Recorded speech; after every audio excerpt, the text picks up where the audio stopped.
Listo. Vamos.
Good evening.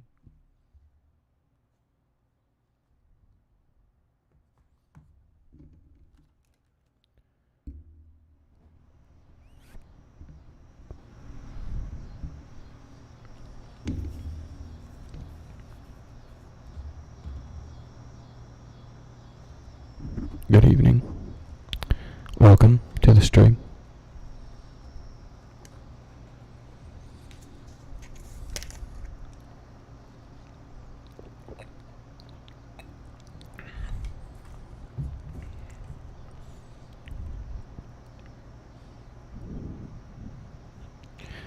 Just one moment here.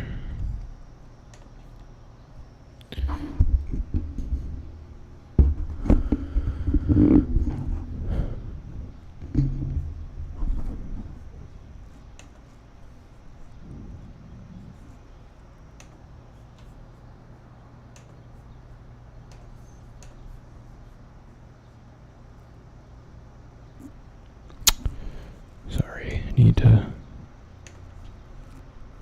set the chat up just in case anyone... Oh, okay. Good sound quality, great. Thank you for the feedback.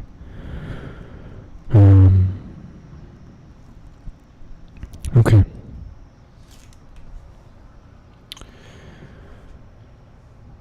So, how's it going?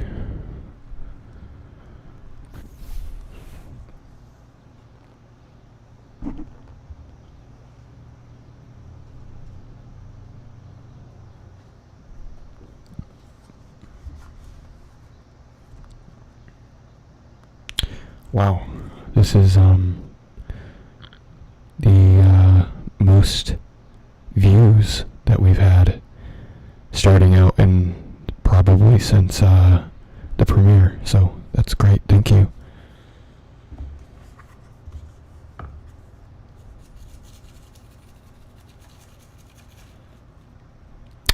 Okay, yes, welcome to the stream. So today we are picking up where we had left off. Last time was we began the story at the Mountains of Madness. It's a story about a expedition to Antarctica that goes horribly wrong, and not much has happened yet, but things are about to get weird. They found a few fossils of sorts. They don't know what they are, but they found a few of them. They have wings and tendrils and all sorts of weird things. They nobody knows what they are, but we'll find out.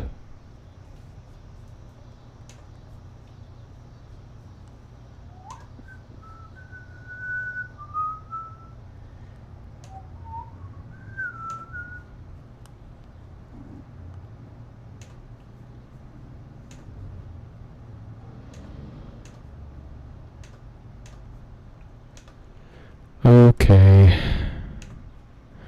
Yes, last stream the color was supposed to be purple actually, but could not figure out how to get it to be purple, but it is purple today. That is what was intended this whole time. It was supposed to be purple. So, yes. Purple.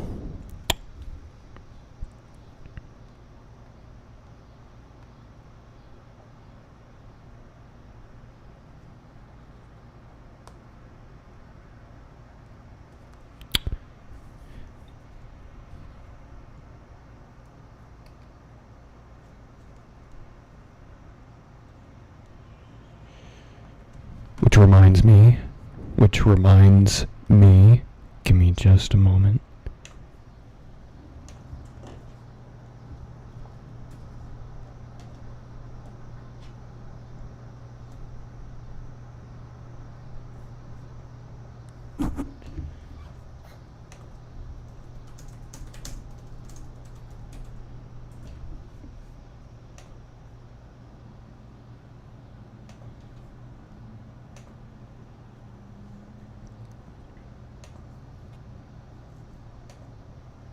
Yes, purple.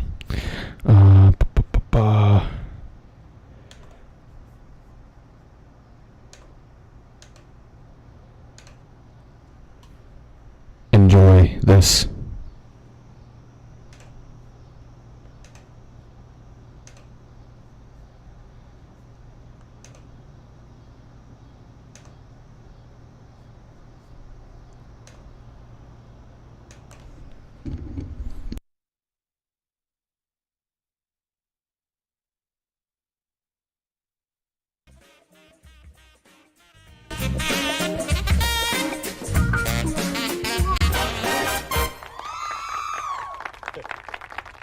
Okay, it's time for one of our favorite games on the show called What If It Was Purple?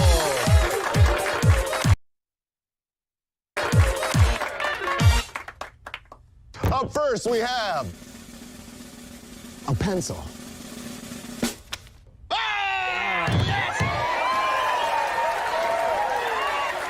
Up next, we got Coral Rove. Let's see it purple.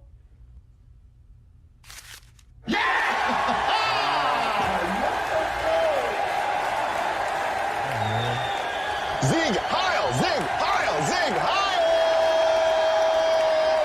Nothing about this game is that intense. Up next, a rabbit! A rabbit! Oh, come on!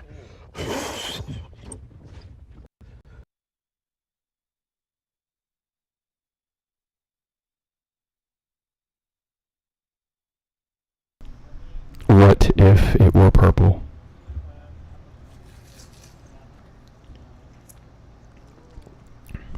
Tonight we have the Rosé slush, which is now no more a slush. It is just a cold rosé now with cranberry, apple, and pomegranate juice. The recipe is in the description if you're interested in replicating it at home.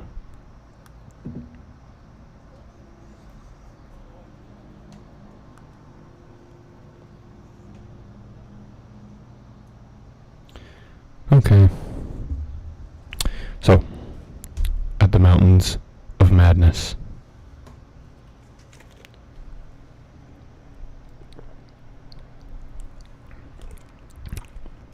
Alright.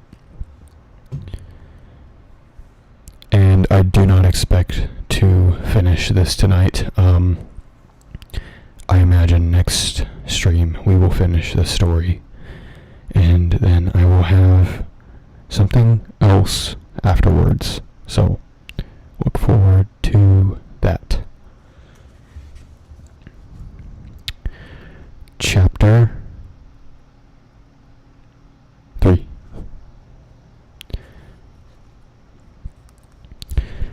None of us, I imagine, slept very heavily or continuously that morning, for both the excitement of Lake's discovery and the mounting fury of the wind were against such a thing.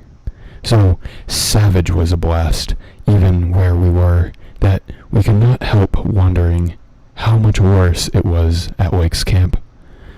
Directly under the vast unknown peaks that bred and delivered it. McTighe was awake at 10 o'clock and tried to get Lake on the wireless, as agreed.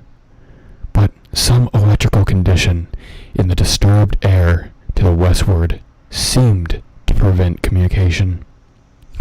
We did, however, get the Arkham, and Douglas told me that he had likewise been vainly trying to reach Lake. He had not known about the wind, for very little was blowing at McMurdo Sound, despite its persistent rage where we were. Throughout the day, we all listened anxiously and tried to get Lake at intervals, but invariably without results. About noon, a positive frenzy of wind stampeded out of the west, causing us to fear for the safety of our camp. But it eventually died down, with only a moderate relapse at 2 p.m. After 3 o'clock, it was very quiet, and redoubled our efforts to get to Lake. Reflecting that he had 4 planes, each provided with an excellent shortwave outfit, we could not imagine any ordinary accident capable of crippling all his wireless equipment at once. Nevertheless, the stony silence continued, and when we thought of the delirious force the wind must have had in his locality, we could not help making the most direful conjectures.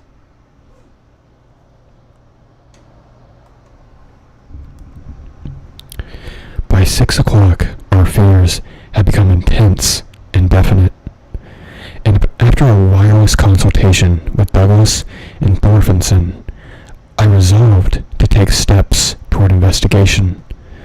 The 5th airplane, which we had left at McMurdo Sound supply cache with Sherman and 2 other sailors, was in good shape and ready for instant use. And it seemed that the very emergency for which it had been saved for was now open to us. I got Sherman by wireless and ordered him to join me with the plane and the two sailors at the southern base as quickly as possible, the air conditions being apparently highly favorable. We then talked over the personnel of the coming investigation party and decided that we would include all hands together with the sledge of dogs which I had kept with me.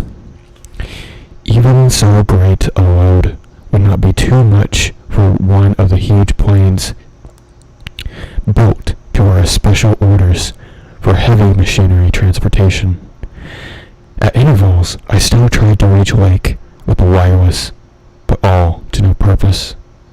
Sherman, with the sailors Gunnarsson and Larson, took off at 7:30 and reported a quiet flight from several points on the wing.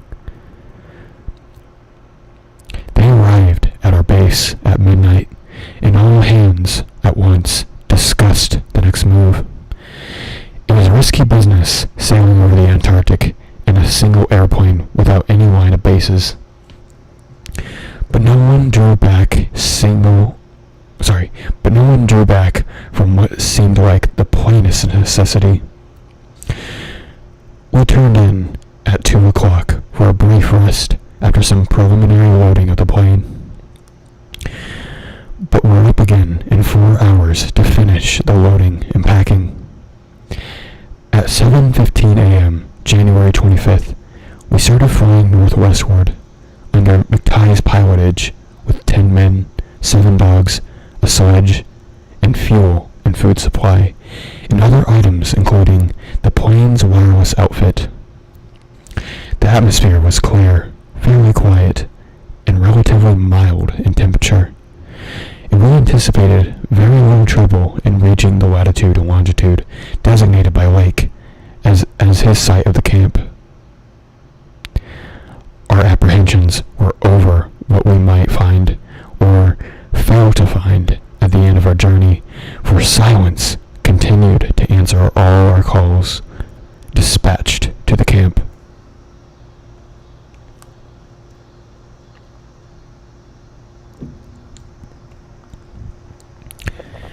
Every incident of that 4.5-hour flight is burned into my recollection because of its crucial position in my life. It marked my loss at the age of 54 of all that peace and balance which the normal mind possesses through its accustomed conception of external nature and nature's laws. Thenceforward, the 10 of us, but the student Danforth and myself above all others, were to face a hideously amplified world of lurking horrors which none can erase from our emotions, and which we could refrain from sharing with mankind in general if we could.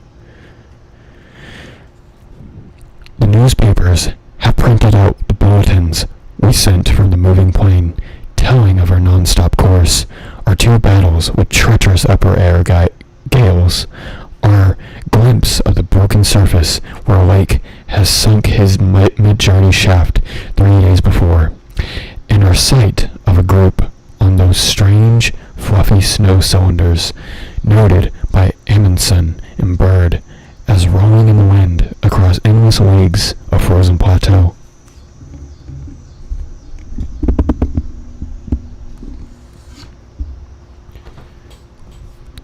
There came a point, though, when our sensations could not be conveyed in any word the press would understand, and a later point when we had to adopt an actual rule of strict censorship.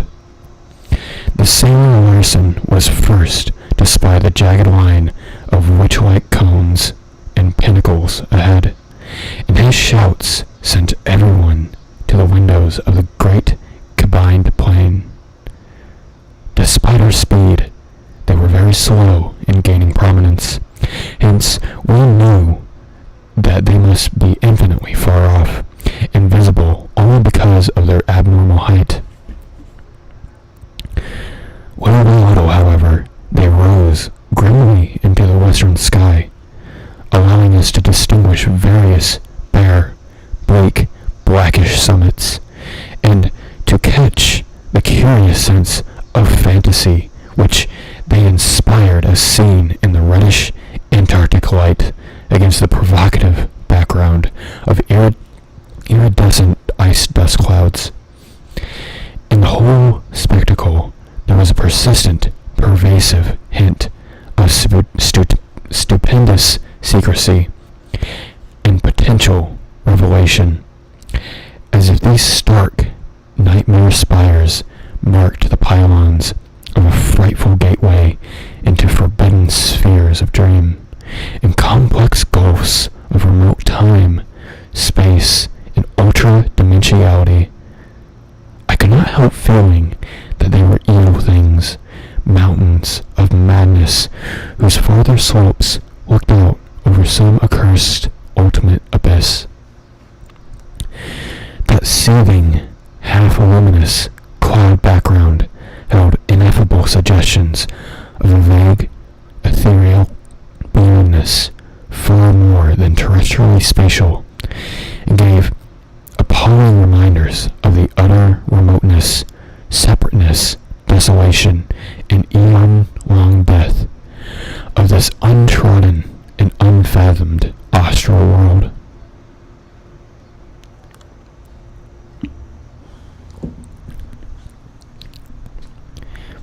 It was young Danforth who drew our notice to the curious regularities of the higher mountain skyline.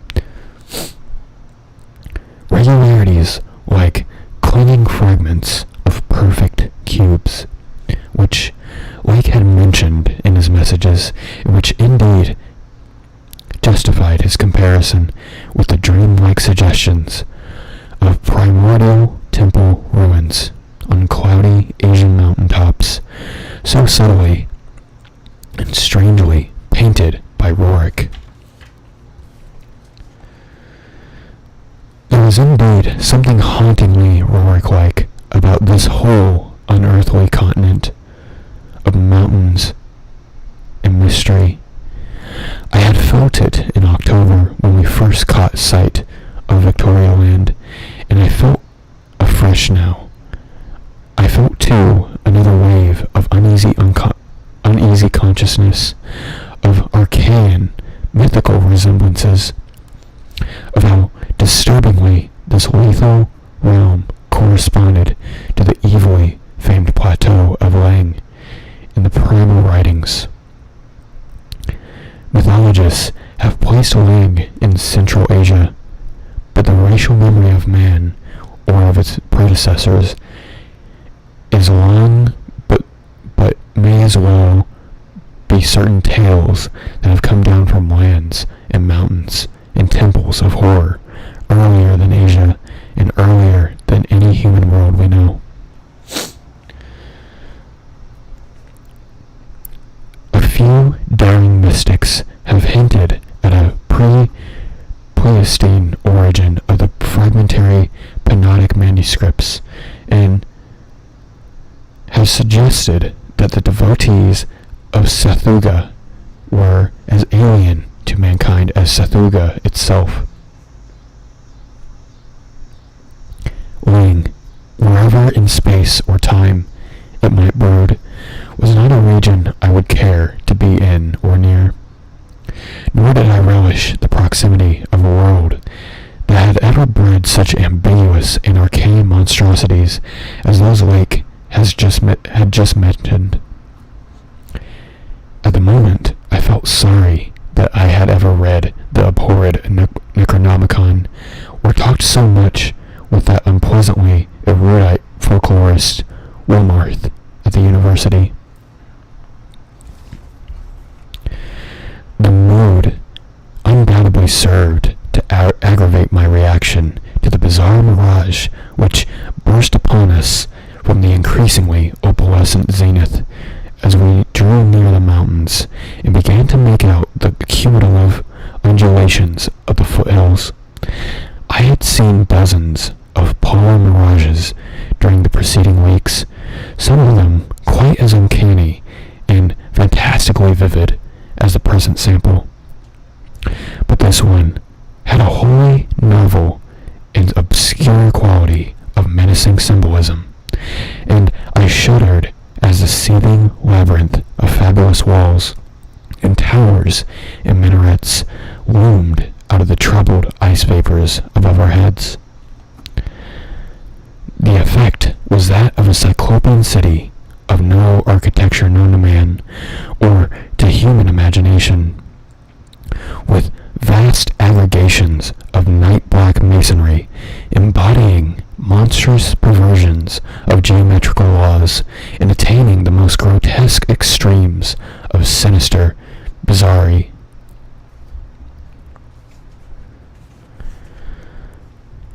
There were truncated cones, sometimes terraced or fluted, surmounted by tall cylindrical shafts here and there, bulbously enlarged and often capped with tiers of thinnish, scalloped discs and strange, beetling table-like constructions, suggesting piles of multitudinous rectangular slabs or circular plates of 5 pointed stars, with each one overlapping the one beneath.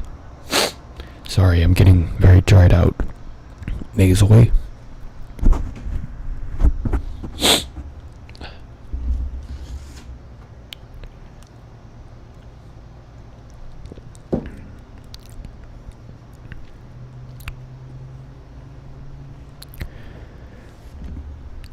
There were composite cones and pyramids, either alone or surmounting cylinders or cubes, or flatter truncated cones and pyramids, and occasional needle-like spires in curious clusters of 5. All of these febrile structures seemed to knit together by tubular bridges crossing from one another to various dizzy heights, and the implied scale of the whole was terrifying and oppressive in its sheer giganticism. The general type of mirage was not unlike some of the wilder forms observed and drawn by the Arctic whaler Scoresby in 1820. But at this time and place, with those dark, unknown mountain peaks soaring stupendously ahead, that anomalous outer world discovery in our minds, in the pall of probable disaster enveloping the greater part of our expedition, we all seemed to find it in a taint of latent malignity and infinitely evil portent. I was glad when the mirage began to break up, though in the process of the various nightmare turrets and cones assumed distorted temporary forms of even vaster hideousness, as the whole illusion dissolved to churning opalescence. We began to look earthward again, and saw that our journey's end was not far off. The unknown mountains ahead rose dizzyingly up like a fearsome rampart of giants, their curious regularities showing with startling clearness, even without the field glass. We were over the lowest foothills now, and could see amidst the snow, ice, and bare patches of their main plateau a couple of darkish spots, which we took to be Lake's Camp and Boring. The higher foothills shot up between 5 and 6 miles away, forming a range almost distinct from the terrifying line of the more than Himalayan peaks beyond them. At length, Ropes, the student who had relived McTie's at the controls, began to head downward toward the left-hand dark spot, whose size marked it as the camp.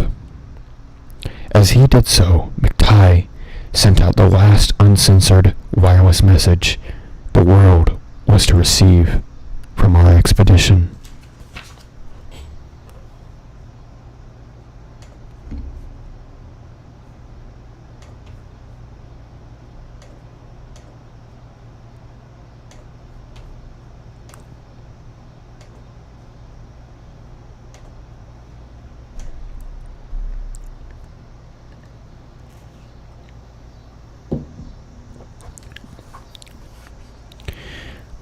Everyone, of course, has read the brief and unsatisfying bulletins of the rest of our Antarctic sojourn.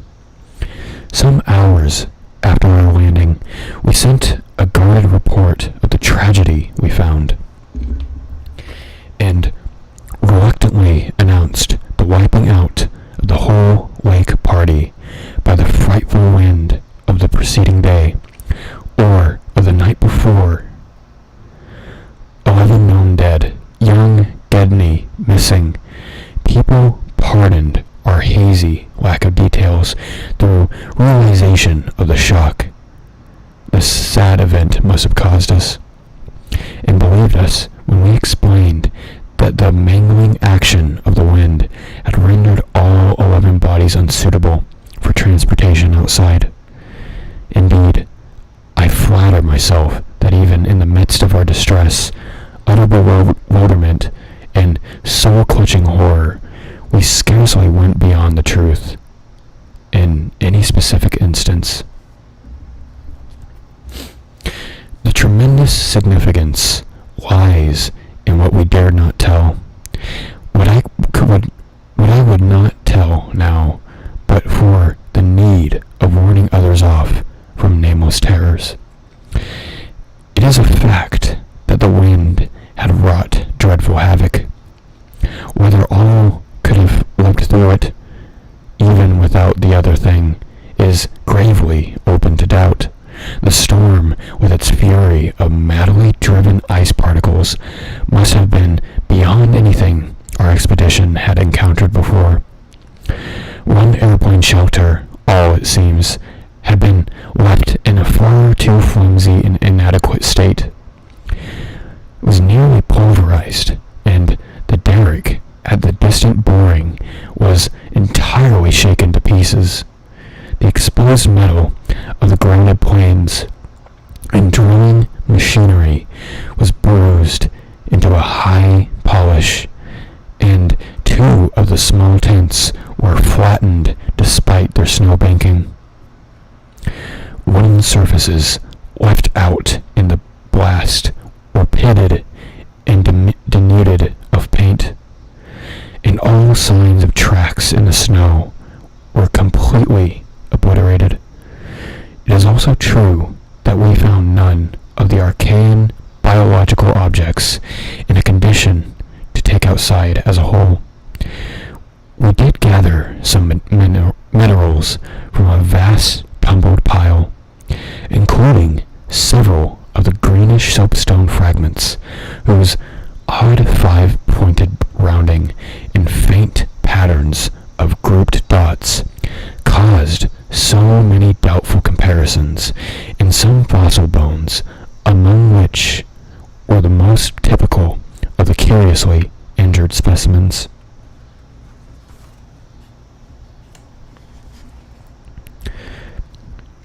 None of the dogs survived, their hurriedly built snow enclosure near the camp being almost wholly destroyed. The wind may have done that, though the greater breakage on the side next to the camp, which was not the windward one, suggests an outward leap or break of the frantic beasts themselves. All 3 sledges were gone, and we tried to explain that the wind may have blown them off into the unknown. The drill and ice-melting machinery at the boring were too badly damaged to warrant salvage, so we used them to choke up that subtly disturbing gateway to the past which Lake had blasted. We likewise left at the camp the two most shaken up of the planes, since our surviving party had only 4 real pilots: Sherman, Danforth, McTighe, and Ropes. In all, with Danforth in poor, nervous shape to navigate. We brought back all the books, scientific equipment, and other incidentals we could find, though much was rather unaccountably blown away. Spare tents and furs were either missing or badly out of condition. It was approximately 4 p.m. after wide plane cruising had forced us to give Gedney up for lost, that we sent our guarded message to the Arkham for relaying, and I think we did well to keep it as calm and non-committal as we succeeded in doing. The most we had said about agitation concerned our dogs, whose frantic uneasiness near the biological specimens was to be expected from poor Lake's accounts. We did not mention, I think, their display of the same uneasiness when sniffing around the queer greenish soapstones and other certain objects in the disordered region, objects including scientific instruments, airplanes, and machinery, both at the camp and at the boring, whose parts had been loosened, moved, and otherwise tampered with by winds that must have harbored singularly curiosity and investigativeness. About 14 biological specimens were pardonably indefinite. We said that the only ones we discovered were damaged, but that enough was left of them to prove Lake's description wholly and impressively accurate. It was hard work keeping our personal emotions out of this matter, and we did not mention numbers or say exactly how we found those which we did not find. We had by that time agreed not to transmit anything suggesting madness on the part of Lake's men,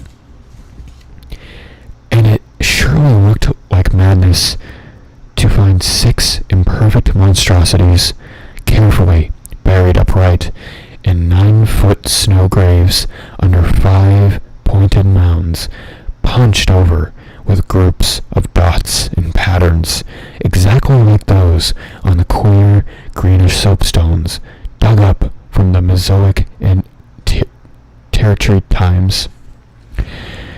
The 8 perfect specimens mentioned by Lake seem to have been completely blown away.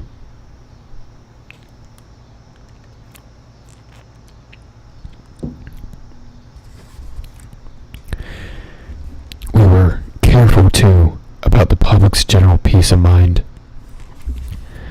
Hence, Danforth and I said a little about the frightful trip over the mountains the next day.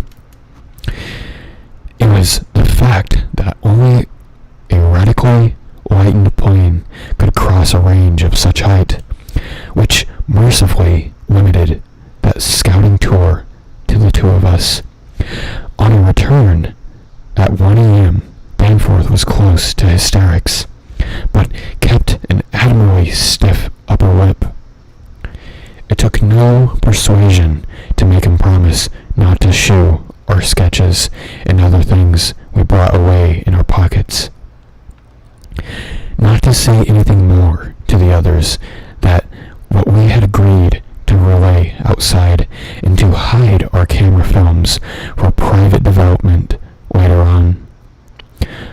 So that part of my present story will be as new to Peabody, McTighe, Ropes, Sherman, and the rest as it will be to the world in general.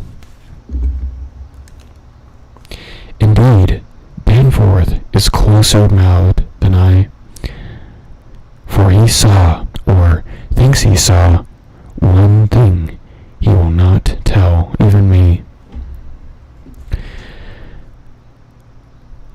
As all know, our report included a tale of a hard ascent, a confirmation of Lake's opinion that the Great Peaks are of Archean slate and other very primal, crumpled strata, unchanged since at least Middle Comanchean times. A conventional comment of the regularity of the clinging cube and rampart formations, a decision that the cave mouths indicate dissolved calcareous veins, a conjecture that certain slopes and passes would permit the scaling and crossing of the entire range by seasoned mountaineers, and a remark that the mysterious other side holds a lofty and immense superplateau, as ancient and unchanging as the mountains themselves. 20,000 feet in elevation, with grotesque rock formations protruding through the thin glacial layer, and with low, gradual foothills between the general plateau surface and the sheer precipices of the highest peaks. Sorry, water break, please. Thank you.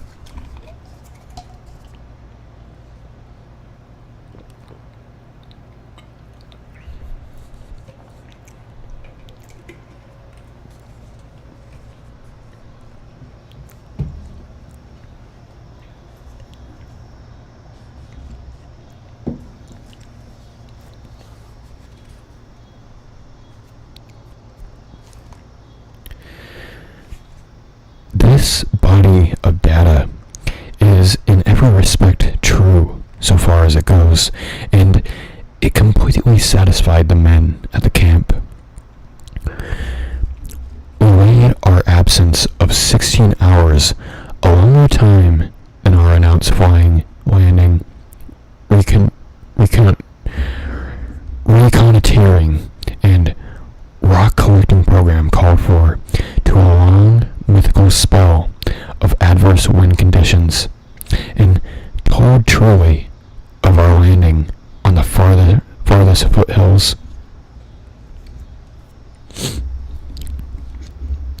Fortunately, our tale sounded real and prosaic enough, not enough to tempt any of the others into emulating our flight. Had any tried to do that, I would have used every ounce of my persuasion to stop them, and I do not know what Danforth would have done. While we were gone, Peabody, Sherman, Ropes, McTighe, and Williamson had worked like beavers over Lake's two best planes, fitting them again for use, despite altogether unaccountable juggling of their operative mechanism.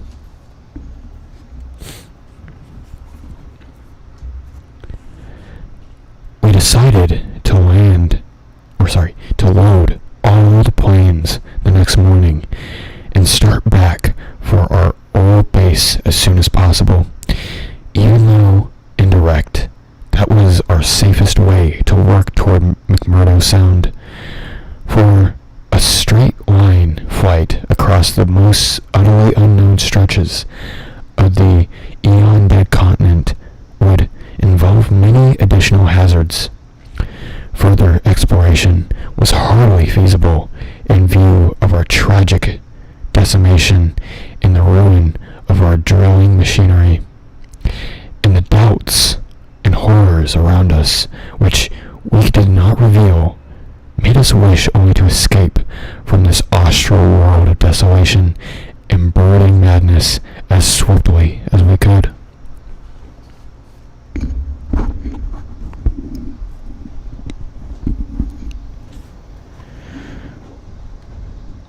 As the public knows, our return to the world was accomplished without further disasters.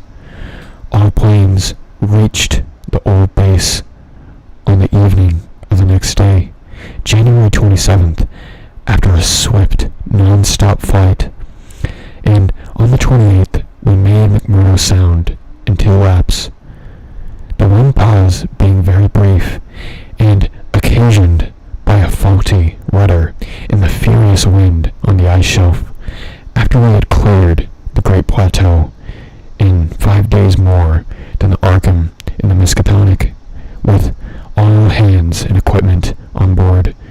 We were shaking clear of the thickening ice field and working of Rosé with the mocking mountains of Victoria Land, looming westward against a troubled Antarctic sky, and twisting the wind's walls into a wide-ranged musical piping which chilled my soul to the quick.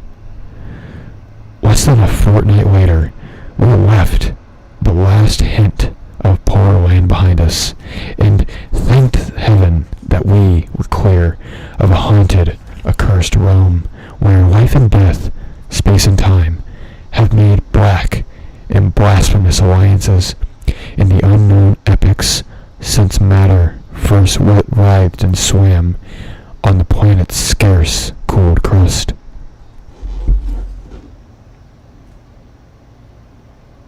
Sorry, the light was in my eyes. Since our return, we have all constantly worked to discourage Antarctic exploration and have kept certain doubts and guesses to ourselves with splendid unity and faithfulness. Even young Danforth, with his nervous breakdown, has not flinched or babbled to his doctors. Indeed, as I have said, there is one thing he thinks he alone saw, which he will not tell even me. Even I think it would help his psychological state if he would consent to do so.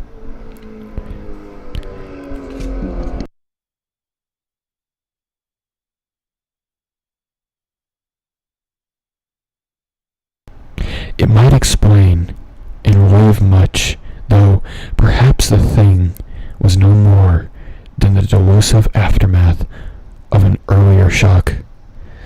That is the impression I gather after those rare, irresponsible moments when he whispers disjointed things to me, things which he repudiates vehemently as soon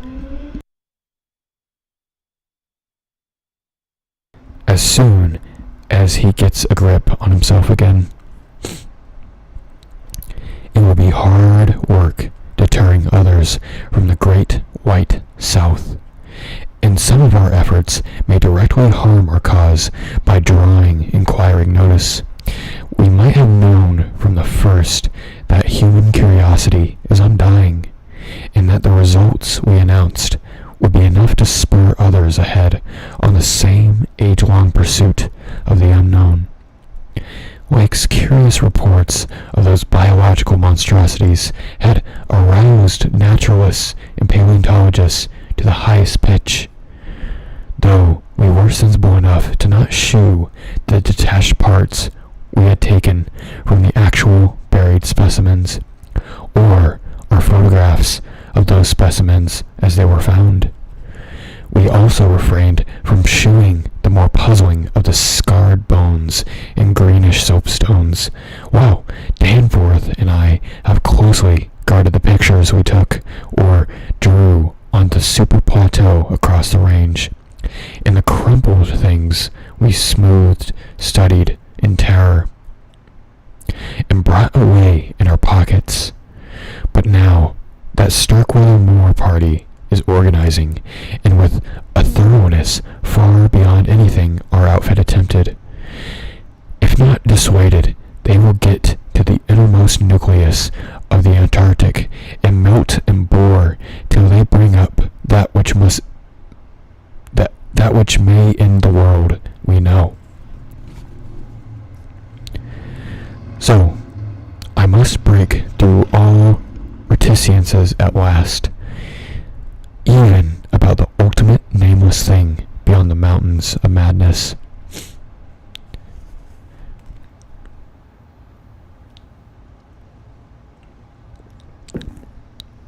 Chapter 4.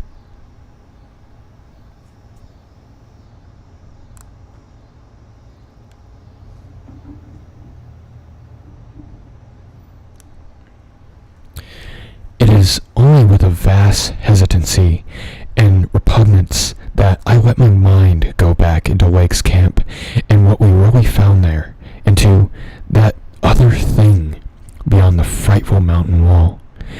I am constantly tempted to shirk the details and to let hints stand for actual facts and ineluctable deductions.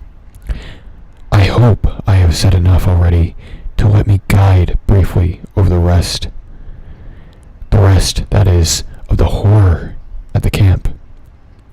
I have told of the wind-ravaged terrain, the damaged shelters, and disarranged machinery, the varied uneasiness of our dogs, and the missing sledges and other items, the deaths of men and dogs, the absence of Gedney, and 6 insanely buried biological specimens, strangely found in texture for all their structural injuries from a world 40 million years dead. I do not recall whether I mentioned that upon checking up the canine bodies, we found one dog missing. We did not think much about that until later. Indeed, only Danforth and I thought of it at all. The principal things I have been keeping back relate to the bodies and to certain subtle points which may or may not lend a hideous and incredible kind of rationale to the apparent chaos. At the time, I tried to keep the men's minds off those points, for it was much so simpler, so much more normal, to lay everything to an outbreak of madness on the point of some Lake's party. From the look of things, that demon mountain wind must have been enough to drive any man mad in the midst of the center of all earthly mystery and desolation.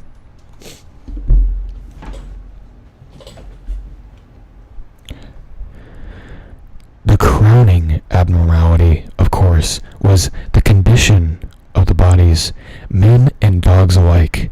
They had all been in some terrible kind of conflict, and were torn and mangled in fiendish and altogether inexplicable ways. Death, so far as we could judge, had in each case some form of strangulation or laceration. The dogs had evidently started the trouble, for the state of their ill-built corral bore witness to its forcible breakage from within. It had been set some distance from the camp because of the hatred of the animals for those hellish arcane organisms, but the precaution seemed to have been taken in vain.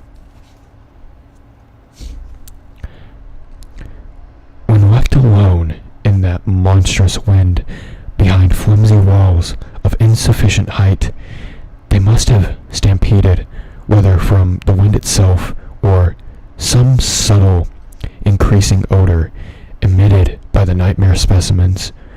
One could not say.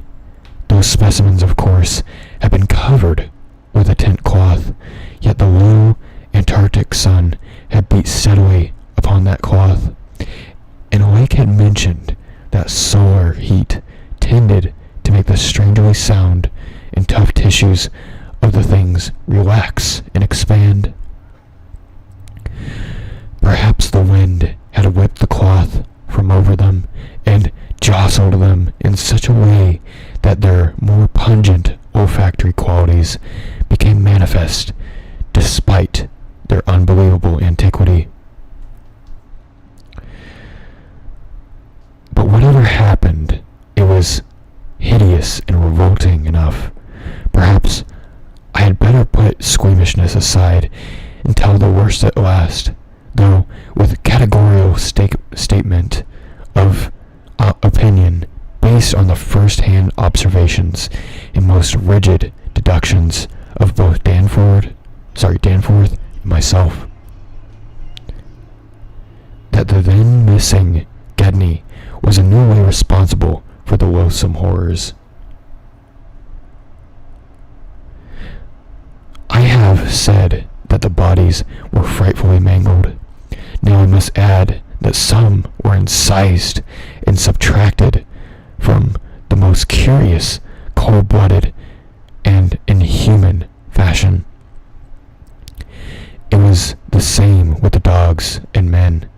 All the healthier, fatter bodies, quadrupedal or bipedal, had their most solid masses of tissue cut out and removed as by careful butcher, and around them was a strange sprinkling of salt taken from the ravaged provision chests on the plains, which conjured up the most horrible associations.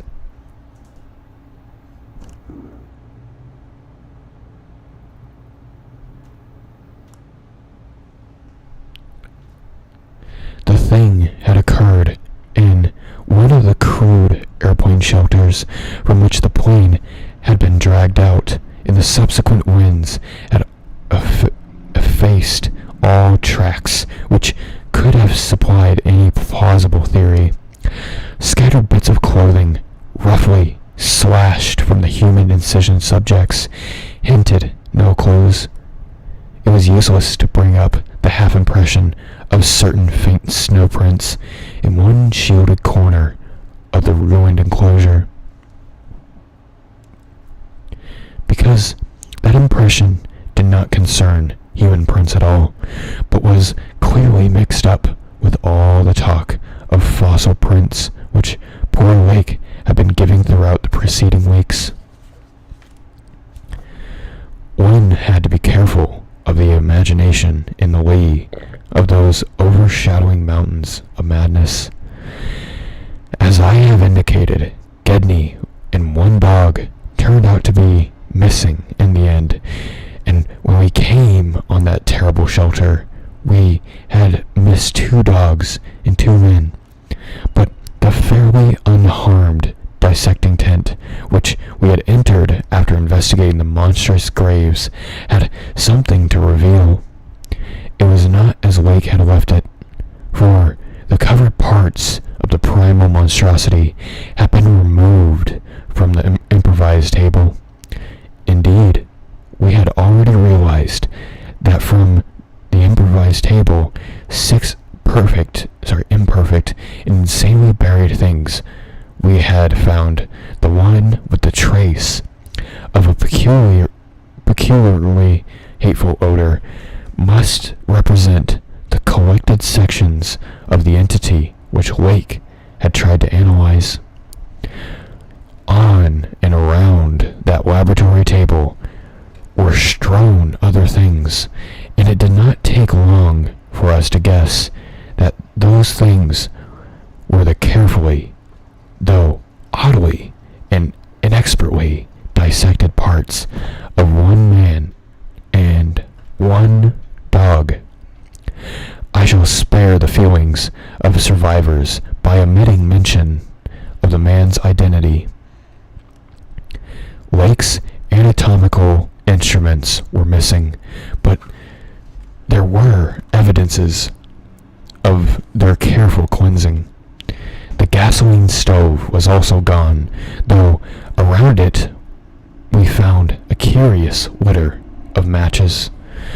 We buried the human parts beside the other 10 men, and the canine parts with the other 35 dogs.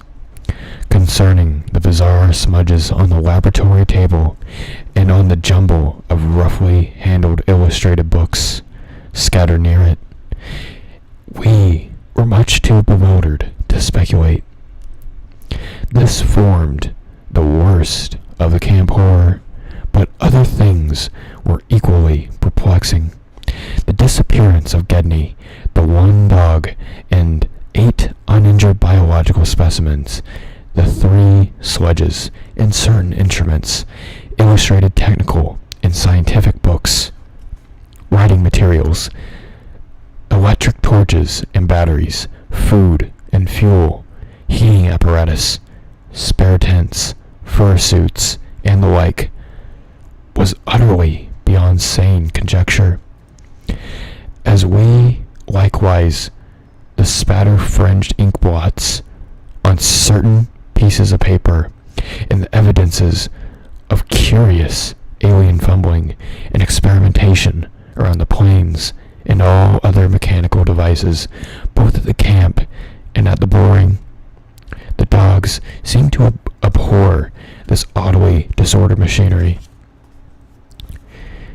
Then, too, there were the upsetting of the larder, the disappearance of certain staples, and the jarringly comical heap of tin cans pried open in the most unlikely ways and at the most unlikely places. The profusion of scattered matches, intact, broken, or spent, formed another minor enigma, as did the 2 or 3 tent cloths and fur suits which we found lying about with peculiar and unorthodox slashings, conceivably due to clumsy efforts at unimaginable adaptations.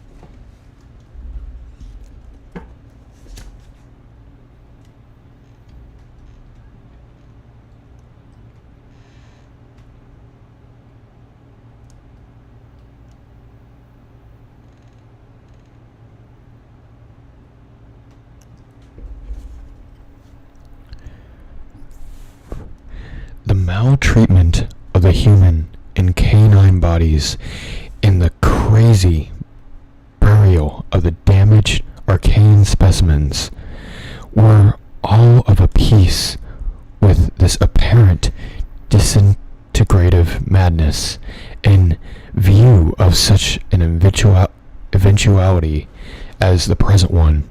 We carefully photographed all the main evidences of insane disorder at the camp, and shall use the prints to buttress our pleas against the departure of the proposed Starkweather Moor expedition. Our first act, after finding the bodies in the shelter, was to photograph and open the now insane graves with the 5-pointed snow mounds. We could not help noticing the resemblance of those monstrous mounds with their clusters of grouped dots to poor Lake's descriptions of the strange greenish soapstones. And when we came on some of the soapstones themselves in the great mineral pile, we found the likeness very close indeed. The whole general formation, it must be made clear, seemed abominably suggestive of the starfish head of the archaean entities. We agreed that the suggestion must have worked potently upon the sensitized minds of Lake's overwrought party. Our own first sight of the actual buried entities formed a horrible moment, and sent the imaginations of Babodi and myself back to some of the shocking primal myths we had read and heard. We all agreed that the mere sight and continued presence of the things must have cooperated with the oppressive polar solitude and demon mountain wind in driving Lake's party mad. For madness centering in Gedney as the only possible surviving agent was the explanation spontaneously adopted by everybody so far as spoken utterance was concerned, though I will not be so naive as to deny that each of us may have harbored wild guesses which sanity forbade him to formulate completely. Sherman, Peabody, and McTighe made an exhaustive aeroplane cruise over the surrounding territory in the afternoon, sweeping the horizon with field glasses in quest of Gedney and the various missing things. But nothing came to light.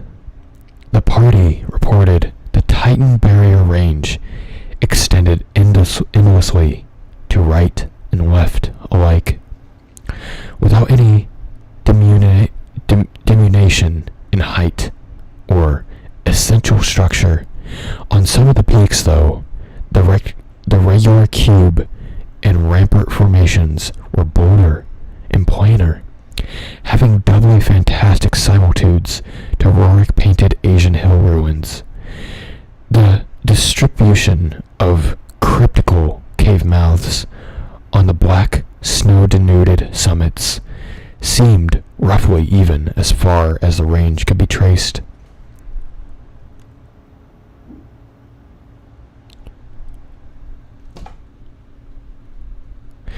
In spite of all the prevailing horrors, we were left with enough sheer scientific zeal and adventurousness to wonder about the unknown realm beyond those mysterious mountains. As our guarded messages stated, we rested at midnight after our day of terror and bafflement, but not without a tentative plan for one or more range-crossing altitude flights in a lightened plane with aerial camera and geologist outfit. Beginning the following morning, it was decided that Danforth and I try it first, and we awakened at 7 a.m., intending an early trip, though heavy winds mentioned in our brief bulletin to the outside world delayed our start till nearly 9 o'clock. I have nearly repeated the non-committal story we told the men at camp and relayed outside after our return 16 hours later. It is now my terrible duty to amplify this account by filling in the merciful blanks with hints of what we really saw in the hidden transmontane world, hints of the revelations which have finally driven Danforth to a nervous collapse. I wish he would add a really frank word about the thing which he thinks he alone saw, even though it was probably a nervous delusion, and which was perhaps the last straw that put him where he is. But he is firm against it. All I can do now is to repeat his later disjointed whispers about what set him shrieking as the plane soared back through the wind-tortured mountain pass.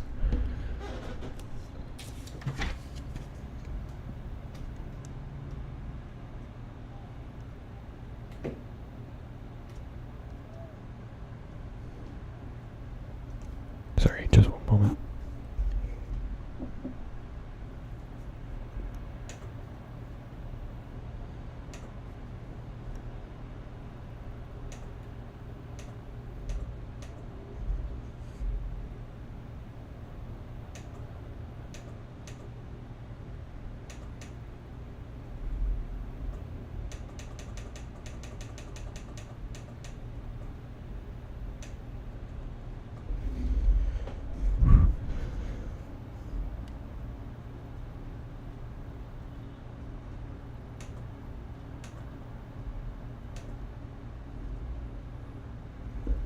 Alright, much better.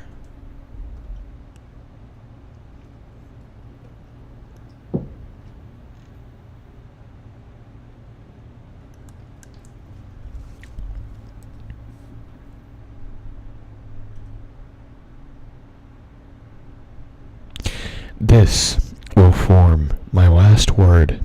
If the plain signs of surviving elder horrors and what I disclose be not enough to keep others from meddling with the inner Antarctic, or at least from prying too deeply beneath the surface of that ultimate waste of forbidden secrets and eon-cursed desolation, the responsibility for unnameable and perhaps immeasurable evils will not be mine.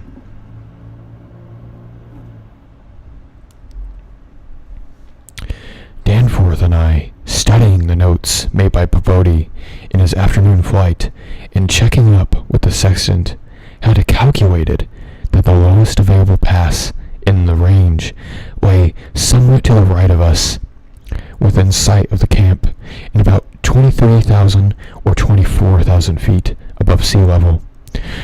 For this point, then, we first headed to the light itself on the foothills which sprang from a high continental plateau, with some 12,000 feet in altitude. Hence, the actual height increase necessary was not so vast as it might seem. Nevertheless, we were acutely conscious of the rarefied air and intense cold as we rose, for on account of visibility conditions, we had to leave the cabin windows open. We were dressed, of course, in our heaviest furs.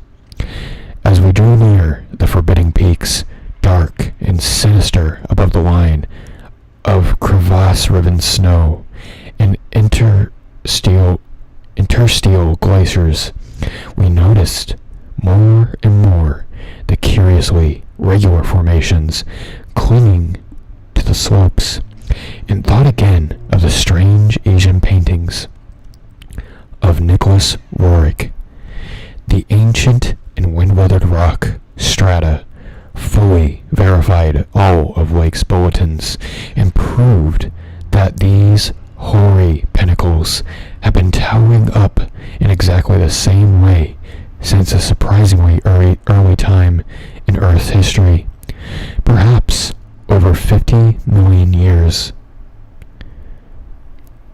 How much higher they had once been, it was futile to guess, but everything about this strange region pointed to obscure atmospheric influences unfavorable to change, and calculated to retard the usual climactic processes of rocks to disintegration.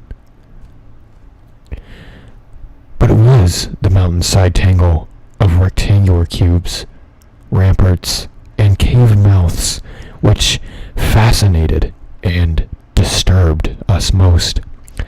I studied them with field glass and took aerial photographs whilst Danforth drove, and at times relieved him at the controls.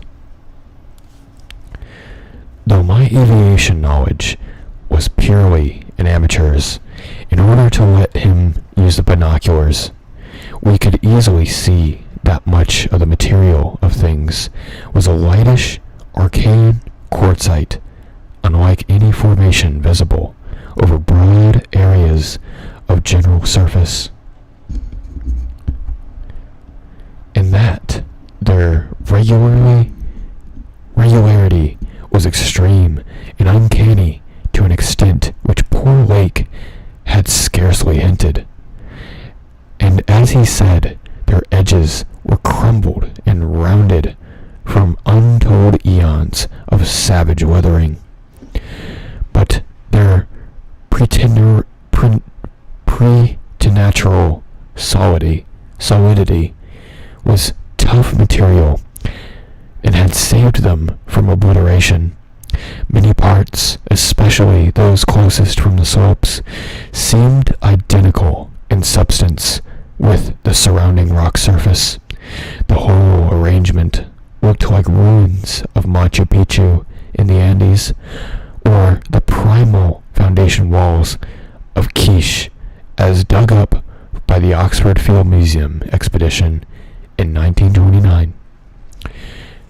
And both Danforth and I obtained the occasional impression of separate cyclopean blocks, which Lake had attributed to his flight companion Carol. How to account for such things in this place was frankly beyond me, and I felt queerly humbled as a geologist. Igneous formations often have strange regularities, like the famous Giant's Causeway in Ireland. But this stupendous range, despite Wake's original suspicion of smoking cones, was above all else non-volcanic in evident structure.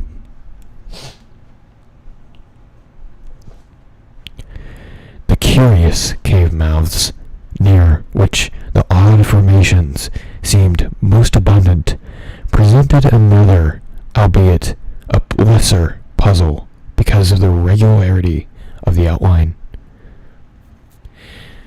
They were, as Wake's bulletin had said, often approximately square or semicircular, as if the natural orifices had been shaped to greater symmetry by some magic hand.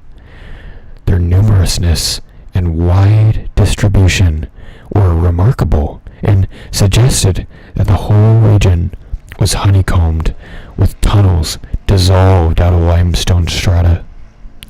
Such glimpses as we secured did not extend far within the caverns, but we saw that they were apparently clear of stalactites and stalagmites. Outside those parts of mountain slopes adjoining the apertures seemed invariably smooth and regular, and Danforth thought that the slight cracks and pittings of the weathering tended toward unusual patterns, filled as he was with the horrors and strangeness discovered at the camp.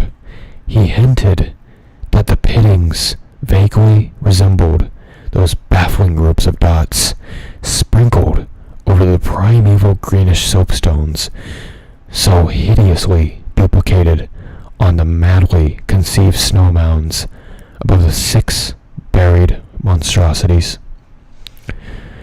We had risen gradually in flying over higher foothills and along toward the relatively low pass we had selected.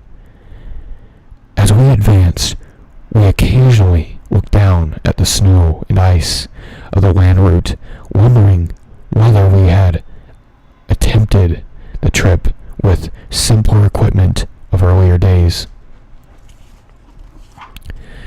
Somewhat to our surprise, we saw that the terrain was far from difficult as such things go, and that despite the crevices of other bad spots, it would not seem likely to deter the sledges of a Scott, a Shackleton, or an Edmundson.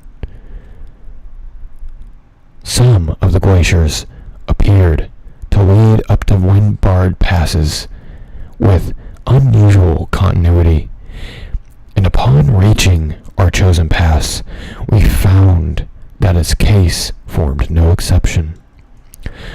Our sensations of tense expectancy as we prepared to round the crest and peer out an untrodden world can hardly be described on paper, even though we had no cause to think regions beyond the range essentially different from those already seen and traversed.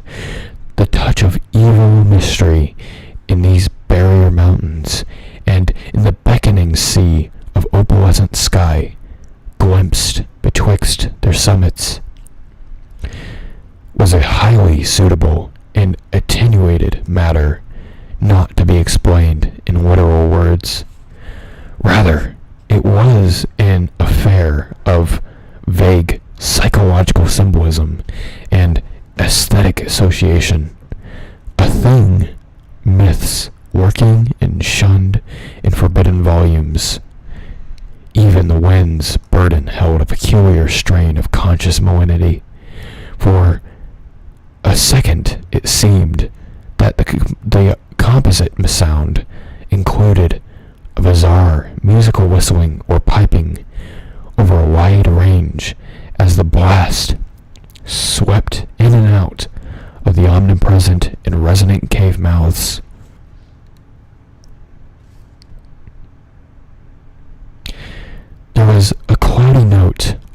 evanescent repulsion in this sound, as complex and unplaceable as any of the dark impressions. We were now, after a slow ascent, at a height of 23,570 feet, according to the aneroid, and had left the region of clinging snow definitely below us. Up here were only dark, bare-rocked slopes, and the start of rough-ribbed glaciers, but with those provocative cubes, ramparts, and echoing cave mouths to add a portent of the unnatural and fantastic and the dreamlike. Looking along the line of high peaks, I thought I could see the one mentioned by poor Lake, with a rampart exactly at its top. It seemed to be half lost in a queer Antarctic haze. Such a haze, perhaps, as had been responsible for Lake's early notion of volcanism. The pass loomed directly before us, smooth and windswept, between its jagged and malignly frowning pylons. Beyond it was a sky fretted with swirling vapors and lighted by the polar sun, the sky of that mysterious farther realm, upon it which we felt no human eye had ever gazed.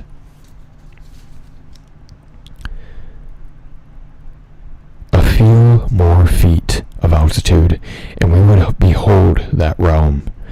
Danforth and I, unable to speak, except in shouts, amidst the howling, piping wind that raced through the pass, and added to the noise of the unmuffled engines, exchanged eloquent glances, and then, having gained these last few feet, we did indeed stare across the monumentous divide over the unsampled secrets of an elder and utterly alien earth.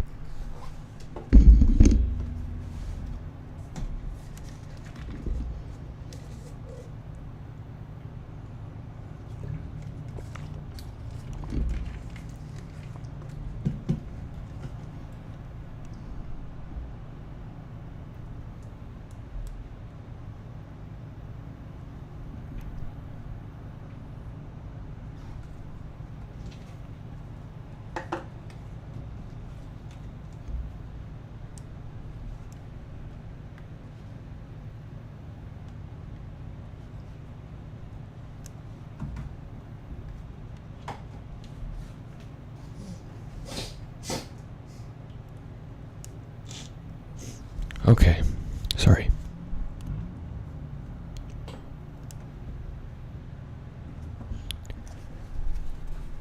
Chapter 5. I think that both of us simultaneously cried out in mixed awe, wonder, terror, and disbelief in our own senses as we finally cleared the pass and saw what lay beyond. Of course, we must have had some natural theory in the back of our heads to steady our faculties for the moment. Probably we thought of such things as the grotesquely weathered stones of the Garden of the Gods in Colorado, or the fantastically symmetrical wind-carved rocks of the Arizona desert.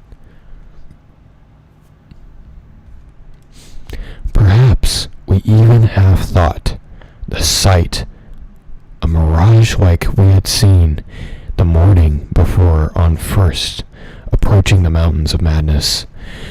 We must have had some such normal notions to fall back upon our eyes, swept that limitless, tempest-scarred plateau, and grasped the almost endless labyrinth of colossal, regular, and geometrically eurythmic stone masses which reared their crumbled and pitted crests above a glacial sheet not more than 40 or 50 feet deep at its thickest, and in places obviously thinner. The effect on that monstrous sight was indescribable, for some fiendish violation of no natural law seemed certain at outset.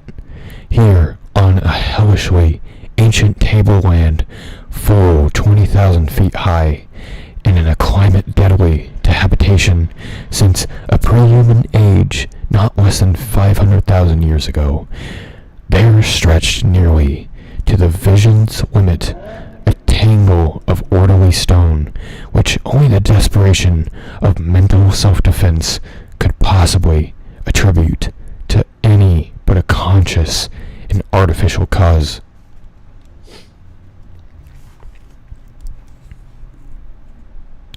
We had previously dismissed, so far as serious thought was concerned, any theory that the cubes and ramparts of the mountainsides were other than natural in origin. How could they be otherwise, when man himself could scarcely have been differentiated from the great apes at the time when this region succumbed to the present unbroken reign of glacial death? Yet now the sway of reason seemed irrefutably shaken, for this cyclopean maze of squared, curved, and angled blocks had features which cut off all comfortable refuge. It was very clearly the blasphemous city of the mirage in stark, objective, and ineluctable reality. That damnable portent had a material basis after all. There had been some horizontal stratum of ice dust in the upper air, and this shocking stone survival had projected its image across the mountains according to simple laws of reflection. Of course, the phantom had been twisted and exaggerated, and had contained things which the real source did not contain. Yet now, as we saw the real source, we thought it even more hideous and menacing than its distant image. Only the incredible, unhuman massiveness of the vast stone towers and ramparts had saved the frightful thing from utter annihilation in the hundreds and thousands, perhaps millions of years it had brooded there amidst the blasts of a bleak upwind. Corona Mundi, roof of the world. All sorts of fantastic phrases sprang to our lips as we looked dizzily down at the unbelievable spectacle. I thought again of the eldritch primal myths that had so persistently haunted me since my first sight of this dead Antarctic world, of the demonic plateau of Lang, of the Migo, or abominable snowmen of the Himalayas, of the Panotic manuscripts with their pre-human implications, of the Cthulhu cult, of the Necronomicon, and the Hyperborean legends of the formless Cthulhu, and the worse than formless star spawn associated with semi-entity.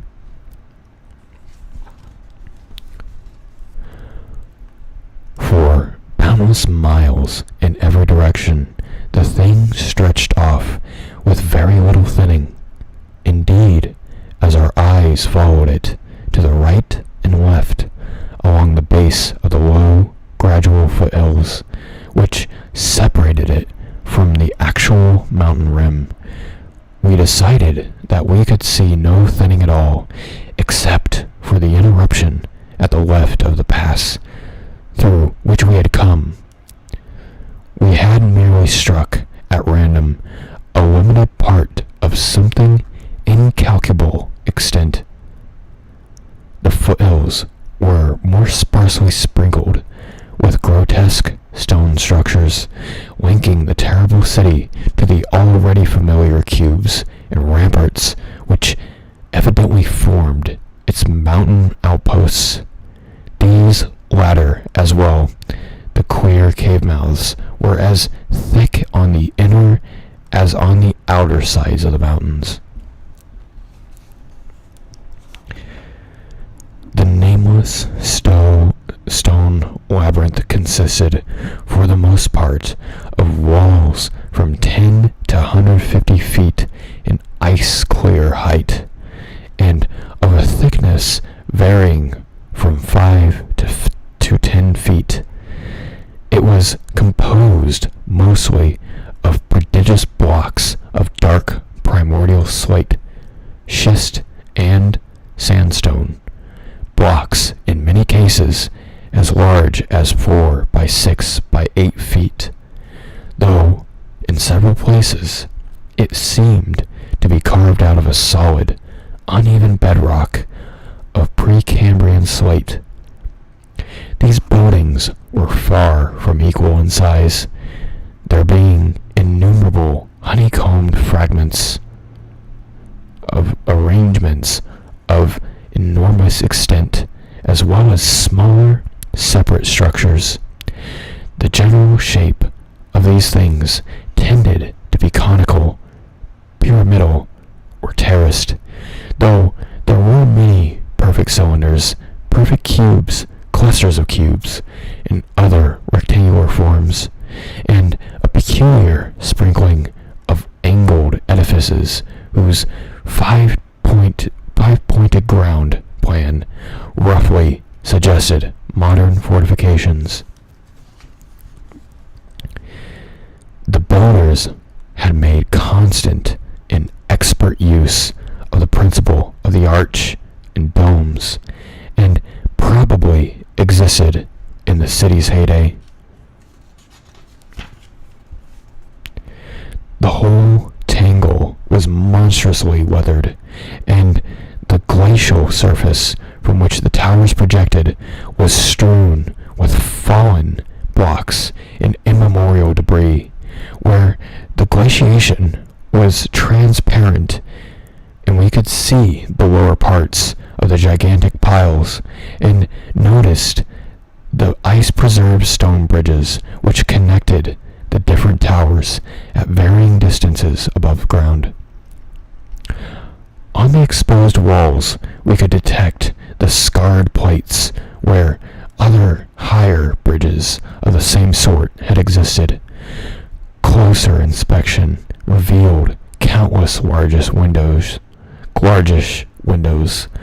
some of which were closed with shutters of petrified material, originally wood, though most gaped open in a sinister and menacing fashion. Many of the ruins, of course, were roofless, and even with uneven though wind-rounded upper edges, whilst others of a more sharply conical or pyramidal model, or else protected by higher surrounding structures, preserved intact outlines despite the omnipresent crumbling and pitting.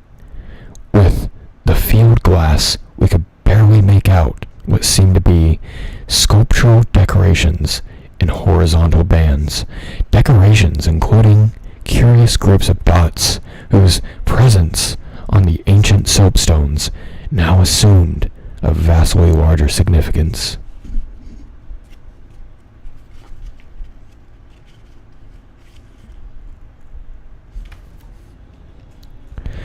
In many places, the buildings were totally ruined, and the ice sheet deeply riven from various geologic causes. In other places, the stonework was worn down to the very level of the glaciation.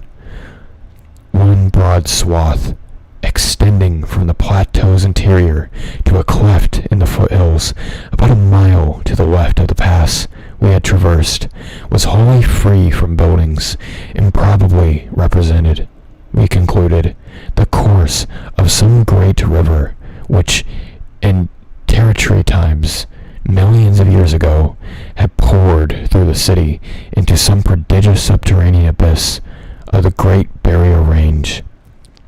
Certainly, this was above all a region of caves, gulfs, and underground secrets beyond human discovery. Looking back to our sensations and recalling the dazedness at viewing this monstrous survival from eons we had thought pre-human, I can only wonder what we preserved the semblance of equilibrium which we did. Of course, we knew that something, chronologically, scientific theory, or of our own consciousness, was woefully awry. Yet, we kept enough poise to guide the plane, observe many things quite minutely, and take a careful series of photographs which may yet serve us both and the world in good stead. In my case, ingrained scientific habit may have helped, for above my bewilderment and sense of menace, there burned a dormant curiosity to fathom more of this age-old secret, to know what sort of beings had built and lived in this incalculably gigantic place, and what relation to the general world of its time, or of other times, so unique a concentration of life could have had. For this place could be no ordinary city. It must have formed the primary nucleus and center of some archaic and unbelievable chapter of Earth's history, whose outward ramifications recalled only dimly in the most obscure and distorted myths, and had vanished utterly amidst the chaos of terrene convulsions long before any human race we know had shambled out of apedom. Here, sprawled into Paleogen megalopolis, compared with which the fabled Atlantis, or Lemuria, Camurium, or Ozodorum, and Othaway in land of Lomar, are recent things of today, not even of yesterday, a megalopolis ranking with such whispered pre-human blasphemies as Pelusia, Rhea, Ebe, in the land of Nar, and the nameless city of Arabia Deserta.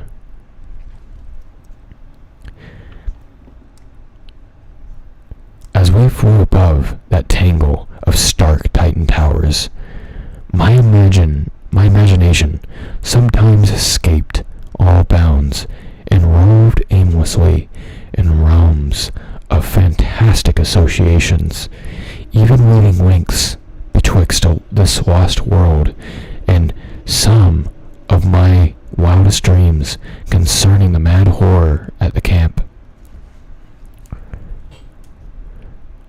The plane's fuel tank, in the interest of greater lightness, had been only partially filled. Hence, we now had to exert caution in our explorations. Even so, we covered an enormous extent on ground, or rather air, after swooping down to a level where the wind became virtually negligible. There seemed to be no limit in the mountain range, or to the length of the frightful stone city which bordered its inner foothills. 50 miles of flight in each direction shewed no major change in the labyrinth of rock and masonry that clawed up corpse-like through the eternal ice.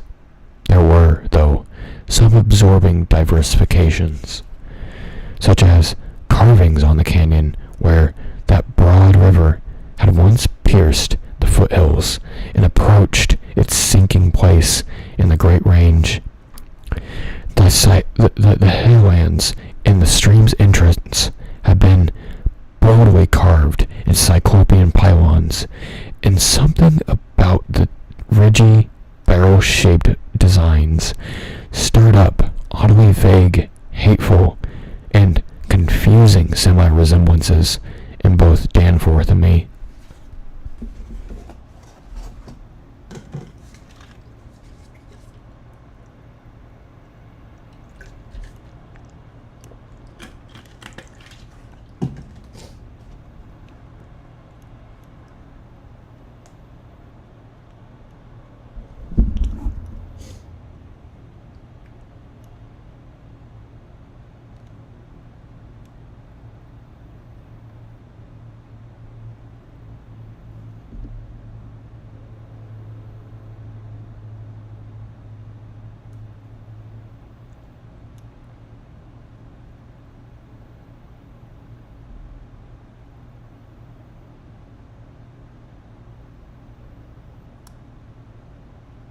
Sorry, just checking something.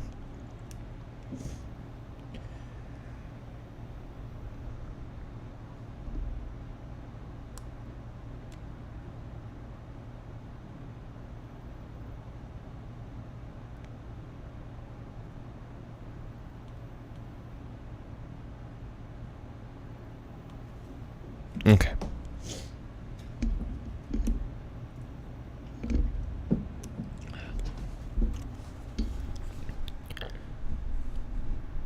We also came upon several star-shaped open spaces, evidently public squares, and noted various undulations in the terrain. Where a sharp hill rose, it was generally hollowed out into some sort of rambling stone edifice, but there were at least two exceptions. Of these latter, one was too badly weathered to disclose what had been on the jutting eminence, while the other still bore a fantastic conical monument carved out of the solid rock, and roughly resembling such things as the well-known snake tomb in the ancient valley of Petra. Flying inland from the mountains, we discovered that the city was not of infinite width, even though its length along the foothills seemed endless. After about 30 miles, the grotesque stone buildings began to thin out. And in 10 more miles, we came to an unbroken waste, virtually without signs of sentient artifice. The course of the river beyond the city seemed marked by a broad, depressed line, while the land assumed a somewhat greater ruggedness, seeming to no slope slightly upward as it receded in the mist-hazed west. So far, we had made no landing, yet to leave the plateau without any attempt at entering some of the monstrous structures would have been inconceivable. Accordingly, we decided to find a smooth place on the foothills near our navigable pass. They are grounding the plane and preparing to do some exploration on foot.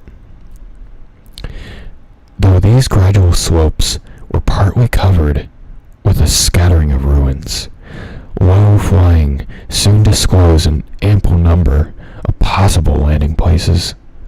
Selecting that nearest to the pass, since our next flight would be across the Great Range and back to camp, we succeeded about 12:30 p.m. in coming down to a smooth, hard snowfield, wholly devoid of obstacles, and well adapted to a swift, favorable takeoff later on.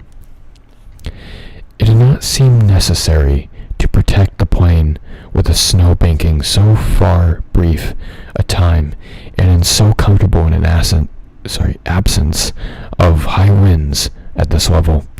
Hence, we merely saw that landing skis were safely lodged and that the vital parts of the mechanism were guarded against the cold. For our foot journey, we discarded the heaviest of our flying furs and took with us small outfits consisting of pocket compass, hand camera, light provisions, voluminous notebooks and paper, geologist's hammer, and chisel, specimen bags, coil of climbing rope, and powerful electric torches with extra batteries. This equipment having been carried in the plane on the chance that we might be able to effect a landing.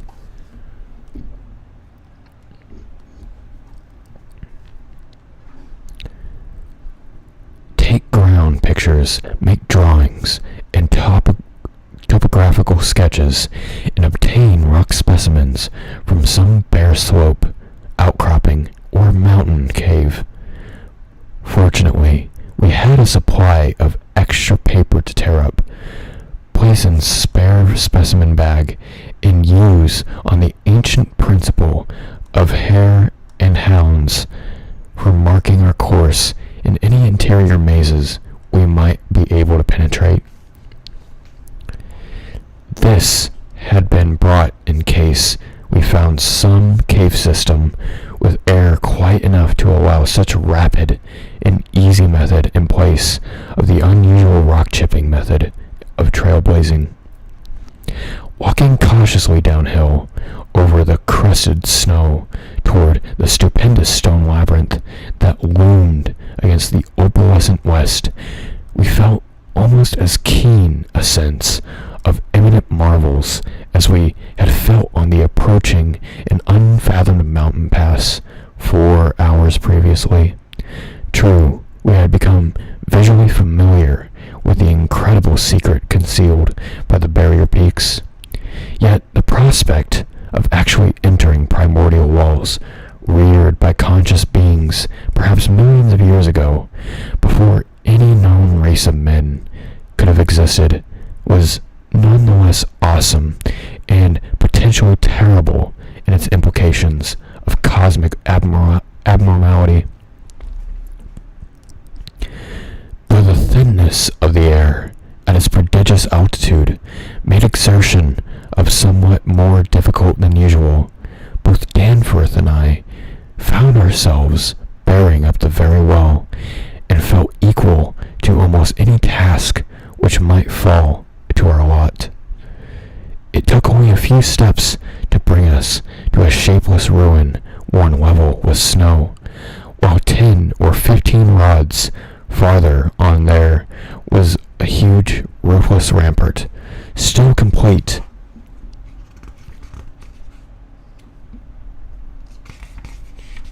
In its gigantic 5-pointed outline, and rising to an irregular height of 10 to 11 feet. For this ladder we headed, and when at last we were able to touch its weathered cyclopean blocks, we felt that we had established an unprecedented and almost blasphemous link with its forgotten eons normally closed to our species. The rampart, shaped like a star and perhaps 300 feet from point to point, was built of Jurassic sandstone blocks of irregular size, averaging 6 by 8 feet in surface. There was a row of arched loopholes, or windows, about 4 feet wide and 5 feet high, spaced quite symmetrically along the points of the star and at its inner angles, and with the bottoms about 4 feet from the glaciated surface. Looking through these, we could see that the masonry was fully 5 feet thick, and there was no partitions remaining within, and that there was traces of banded carvings or bas-reliefs on the interior walls, facts that we had indeed guessed before when flying low over the rampart and others like it. Though lower parts must have originally existed, all traces of such things were now wholly obscured by the deeper layer of ice and snow at this point. We crawled through one of the windows and vainly tried to decipher the nearly effaced mural designs, but did not attempt to disturb the glaciated floor. Our orientation of flights had indicated that many buildings in the city proper were less less ice-choked, and that we might perhaps find wholly clear interiors leading down to the true ground level if we entered one of the structures, still roofed at the top. Before we left the rampart, we photographed carefully and studied the mortarless cyclopean masonry, which with complete bewilderment. We wished that Pabodi were present, for his engineering knowledge might have helped us guess how such titanic blocks could have been handled in that unbelievably remote age when the city and its outskirts were built up.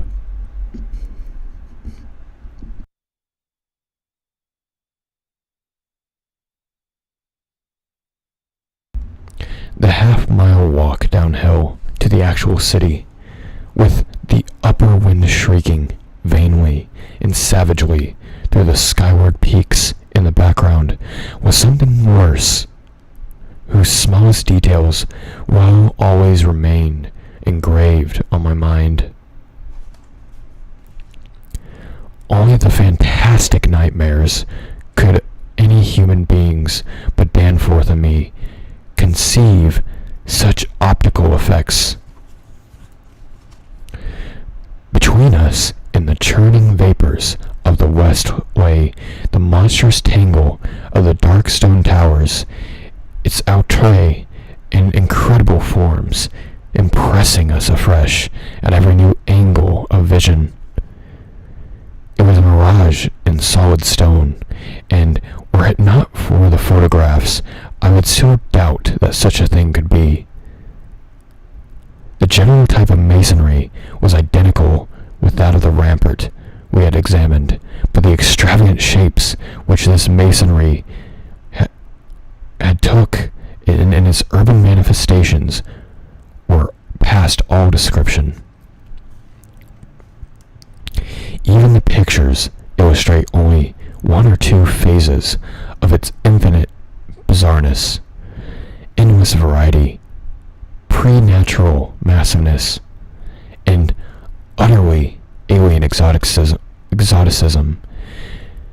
There were geometrical forms for which a Euclid could scarcely find a name, cones of all degrees, irregularity and truncation, terraces of every sort of provocative disproportion, shafts with odd bulbous enlargements, broken columns in curious groups, and five-pointed or five-ridged arrangements of mad grotesqueness.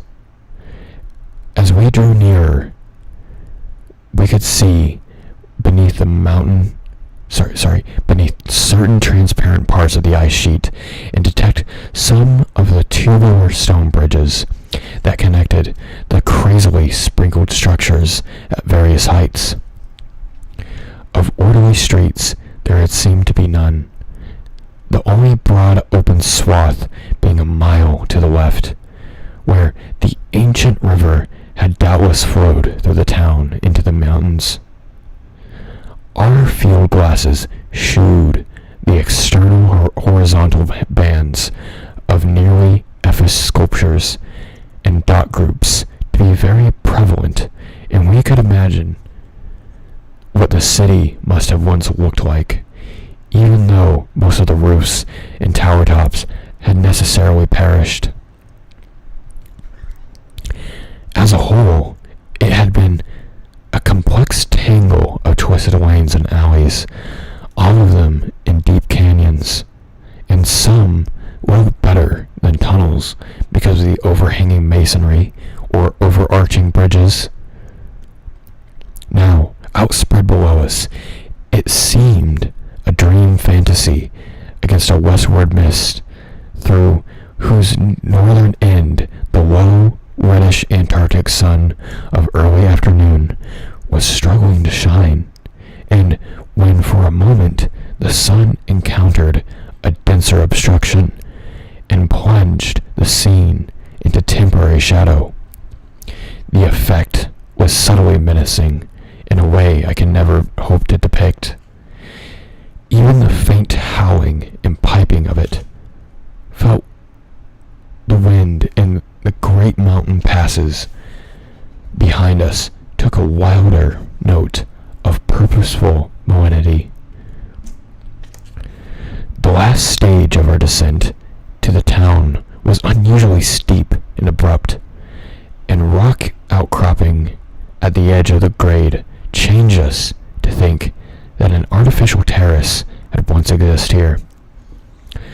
Under the glaciation, we believed there must have been a flight of steps or of its equivalent.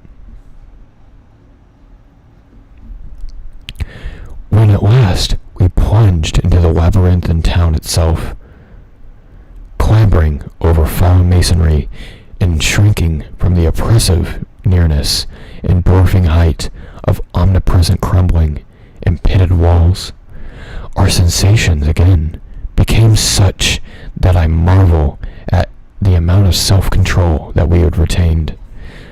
Danforth was frankly jumpy and began making some offensively irrelevant speculations about the horror at the camp, which I resented all the more because I could not help sharing certain conclusions forced upon us by many features of the morbid survival from nightmare antiquity. The speculations worked on his imagination too, for in one place where debris-littered alley turned a sharp corner, he insisted that he saw faint traces of ground markings, which he did not like, whilst elsewhere he stopped to listen to a subtle, imaginary sound from some undefined point. A muffled, musical piping, he said, not unlike that of the wind in the mountain caves, yet somehow disturbingly different. The ceaselessness, five-pointedness of the surrounding architecture and the few distinguishable mural arabesques had dimly sinister suggestiveness we could not escape, and it gave us a touch of terrible subconsciousness, certainty concerning the primal entities which had reared and dwelt in this unhallowed place.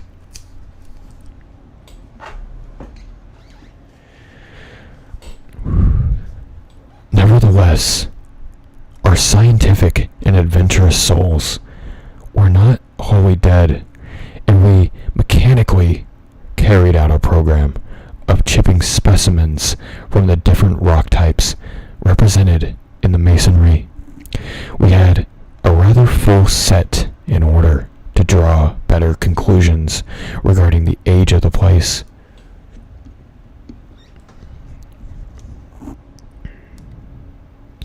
Nothing the greater outer walls seemed to date from later than Jurassic and Comanchean periods, nor was there any piece of stone in the entire place of greater recency than the Pliocene age.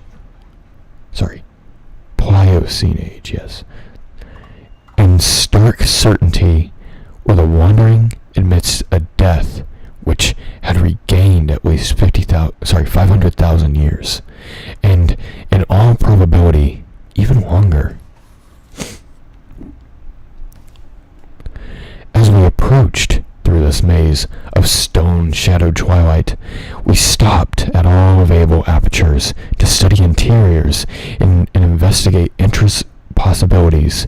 Some were above our reach, whilst others led only to ice-choked ruins, as unroofed and barren as the rampart on the hill. One, though spacious and inviting, opened on a seemingly bottomless abyss without visible means of descent. Now and then, we had the chance to study the petrified wood of a surviving shutter. We were impressed by the fabulous antiquity implied by the still discernible grain. These things had come from the Mesozoic gymnosperms and conifers, especially Cretaceous cycads, and from fan palms of early angiosperms and plainly tertiary date. Nothing definitely later than the Pliocene could be discovered, and the placing of these shutters, whose edges showed a former presence of queer and long-vanished hinges, usage seemed to be varied, some being the outer and some on the inner side of deeper embrasures.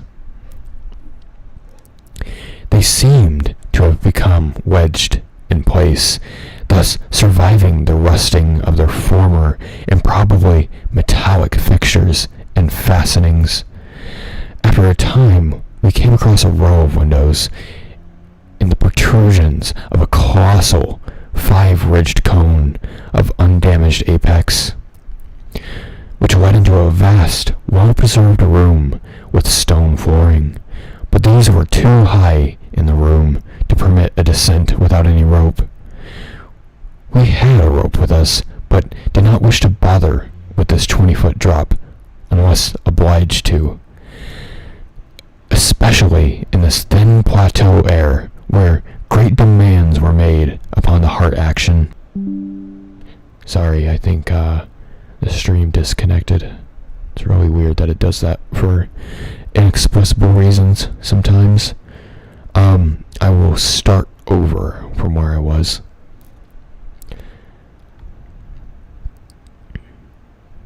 We had a rope with us, but we did not wish to bother with this 20-foot drop unless obliged to, especially in this thin plateau where great demands were made upon the heart action. This enormous room was probably a hall or concourse of some sort, and our electric torches showed a bold, distinct, and potentially starting sculptures arranged around walls in a broad, horizontal hands, separated by equally broad strips of conventional arabesques. We took careful note of the spot, planning to enter unless a more easily gained interior were encountered. Finally, though, we did encounter exactly the opening that we had wished, an archway about 6 feet wide and 10 feet high, marking the former end of an aerial bridge which had spanned an alley about 5 feet above the present level of glaciation. These archways, of course, were flush with upper story floors, and in this case, one of the floors still existed. The building, thus accessible with a series of rectangular terraces on our left, facing westward. That across the valley, where other archway yawned, was a decrepit cylinder with no windows and with a curious bulge about 10 feet above the aperture. It was totally dark inside, and the archway seemed to open up into a well of illimitable emptiness.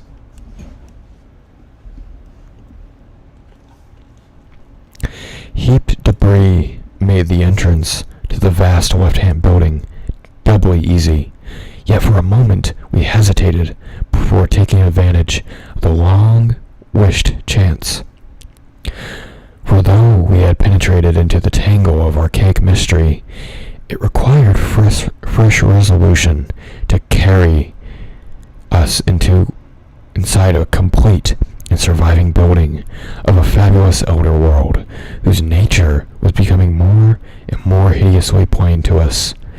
In the end, however, we made the plunge and scrambled up over the rubble into the gaping embrasure. The floor beyond was of great slate slabs, and seemed to form the outlet of a long, high corridor with sculptured walls.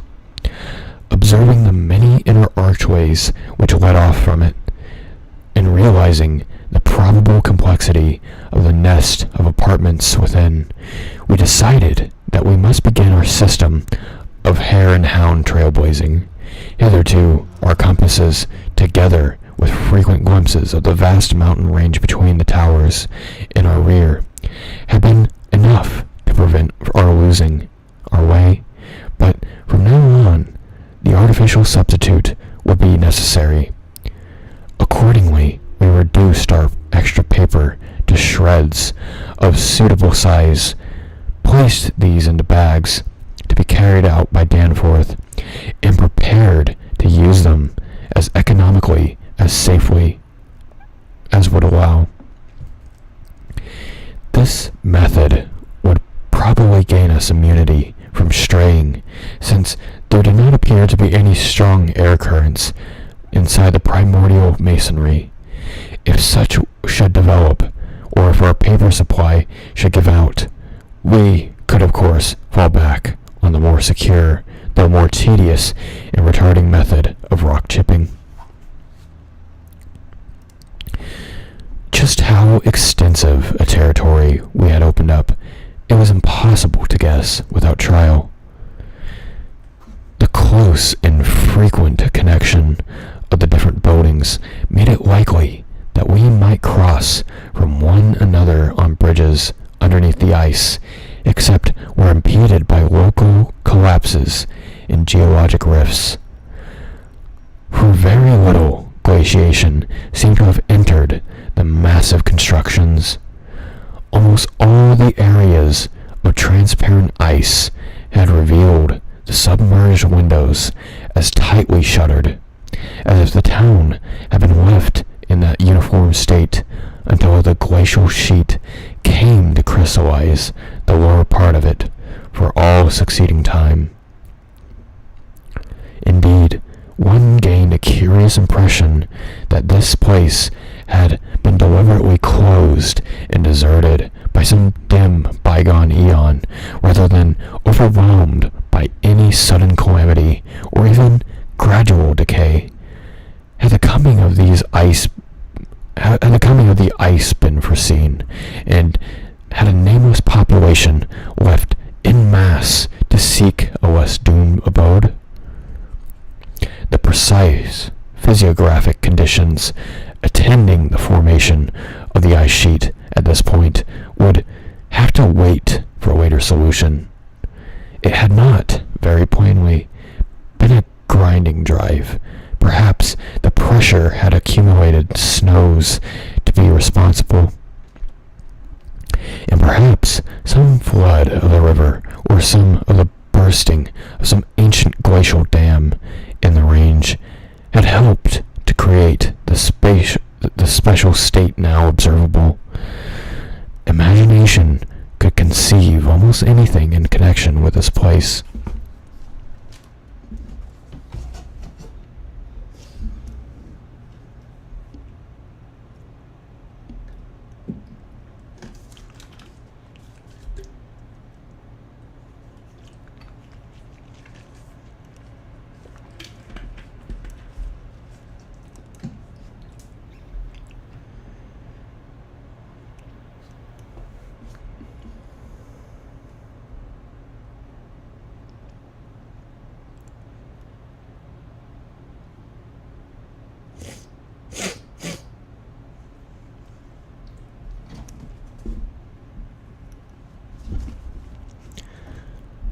Chapter 6. It would be cumbrous to give a detailed, consecutive account of our wanderings inside that cavernous, eon-dead honeycomb of primal masonry, that monstrous layer of elder secrets which now echoed for the first time, after uncounted epochs, to the tread of human feet. This is especially true because of so much of the horrible drama and revelation came from the mere study of the omnipresent mural carvings. Our flashlight photographs of these carvings will do much toward proving the truth of what we are now disclosing, and it is lamentable that we had not a larger film supply with us. As it was, we made crude notebook sketches of certain salient features after all our films were used up. The The building which we had entered was one of great size and elaborateness, and gave us an impressive notion of the architecture of the nameless geological pass. The inner partitions were less massive than the outer walls, but on lower levels were excellently preserved. Labyrinthine complexity involving curiously irregular differences in lower levels characterized the entire arrangement, and we could have certainly been lost in very outset but for a small trail of torn paper left behind us. We decided to explore the more decrepit upper pass first of all, hence climbed aloft in the maze for a distance of some 100 feet to where the topmost tier chamber yawned snowily and ruinously upon the polar sky. Ascent was effected over the steep, transversely ribbed stone and inclined planes which everywhere served in lieu of the stairs. The rooms we encountered, of all imaginable shapes and proportions, ranging from 5-pointed stars to triangles and perfect cubes, it might be safe to say that their general average was about 30 by 30 feet in floor area and 20 feet in height, though many larger apartments existed. In thoroughly examining the upper regions of the glacial level, we descended story by story into the submerged part, where indeed we soon saw we were in a continuous maze of connected chambers and passages, probably leading over unlimited areas outside the particular building. The cyclopean massiveness and giganticism of everything about us became curiously oppressive, and there was something vaguely but deeply unhuman in all the contours, dimensions, proportions, decorations, and constructural nuances of the blasphemously archaic stone. We soon realized from what the carvings revealed that this monstrous city had to have been millions of years old. We cannot explain that the engineering principles used in the anomalous balancing and adjustment of the vast rock masses, though the function of the arch was clearly much relied on. The rooms we visited were wholly bare of all portable contents, and circumstance which sustained our belief that in the city's deliberate desertion.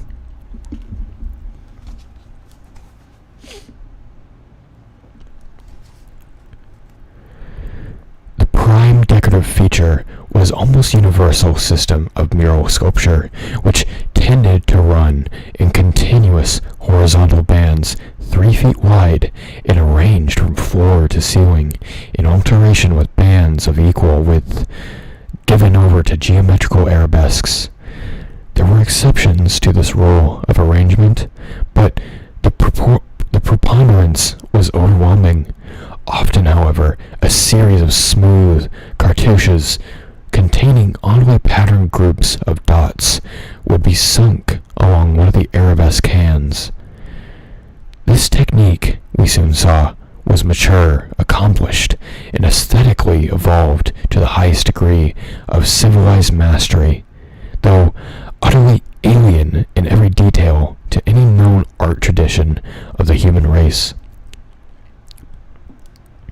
In delicacy of execution, no sculpture I have ever seen could approach it.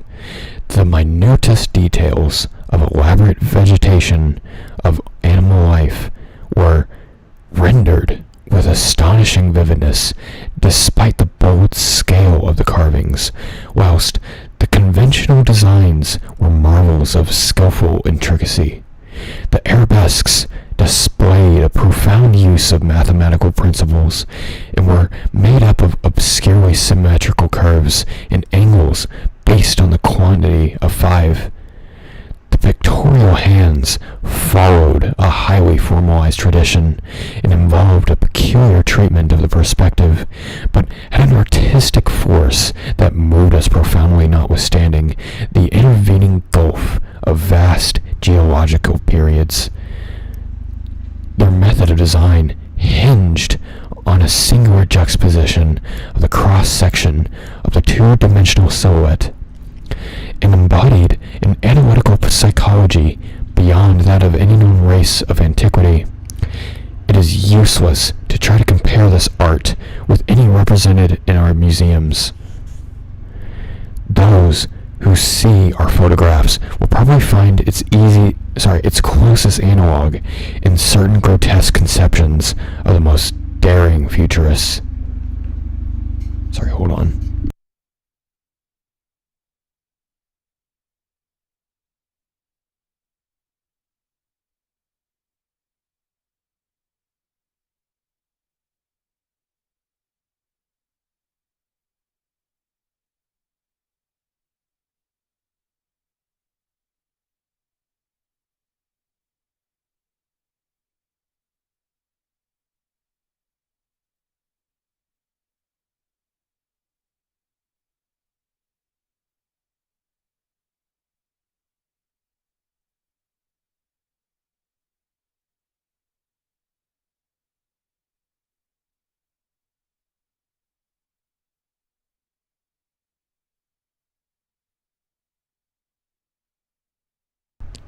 Sorry about that.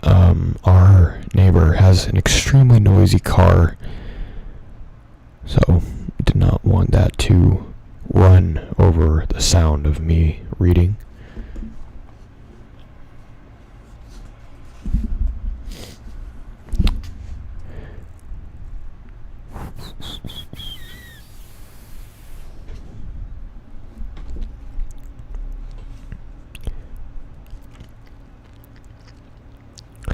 The arabesque tracery consisted altogether of depressed lines whose depth upon the unweathered walls carried from 1 to 2 inches, while cartouches with dot groups appeared, evidently as inscriptions in some unknown and primordial language, and alphabet. The depression of the smooth surface was perhaps 1.5 inches, and the dots perhaps 1.5 inches more. The pictorial bands were in countersunk low relief, their background being depressed about 2 inches from original wall surface. In some specimens marks a former coloration which could be detected, though for the most part the untold eons had disintegrated and banished any pigments which may have applied. The more one studied the marvelous technique, the more one admitted these things.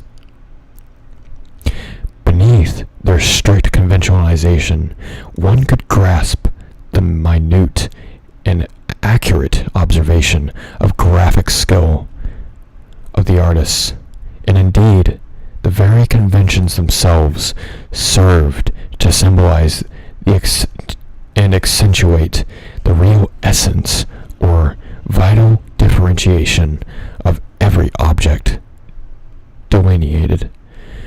We felt, too, that besides these recognizable excellences, there were others working beyond the reach of our perception.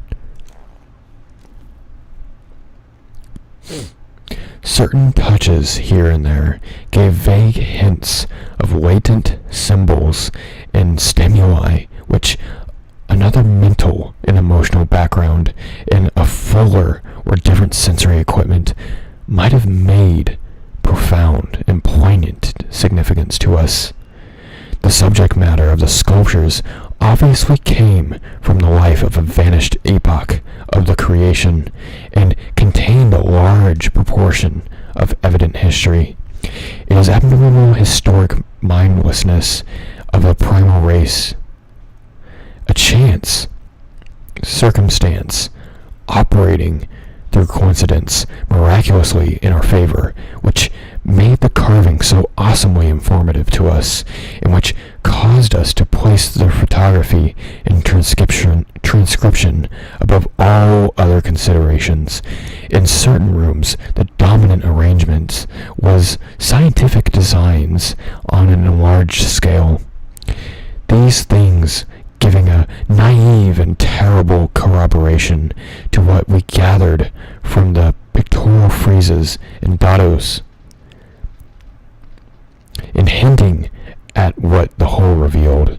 I can only hope that my account will not arouse any curiosity greater than sane caution on the part of those who did not believe me at all.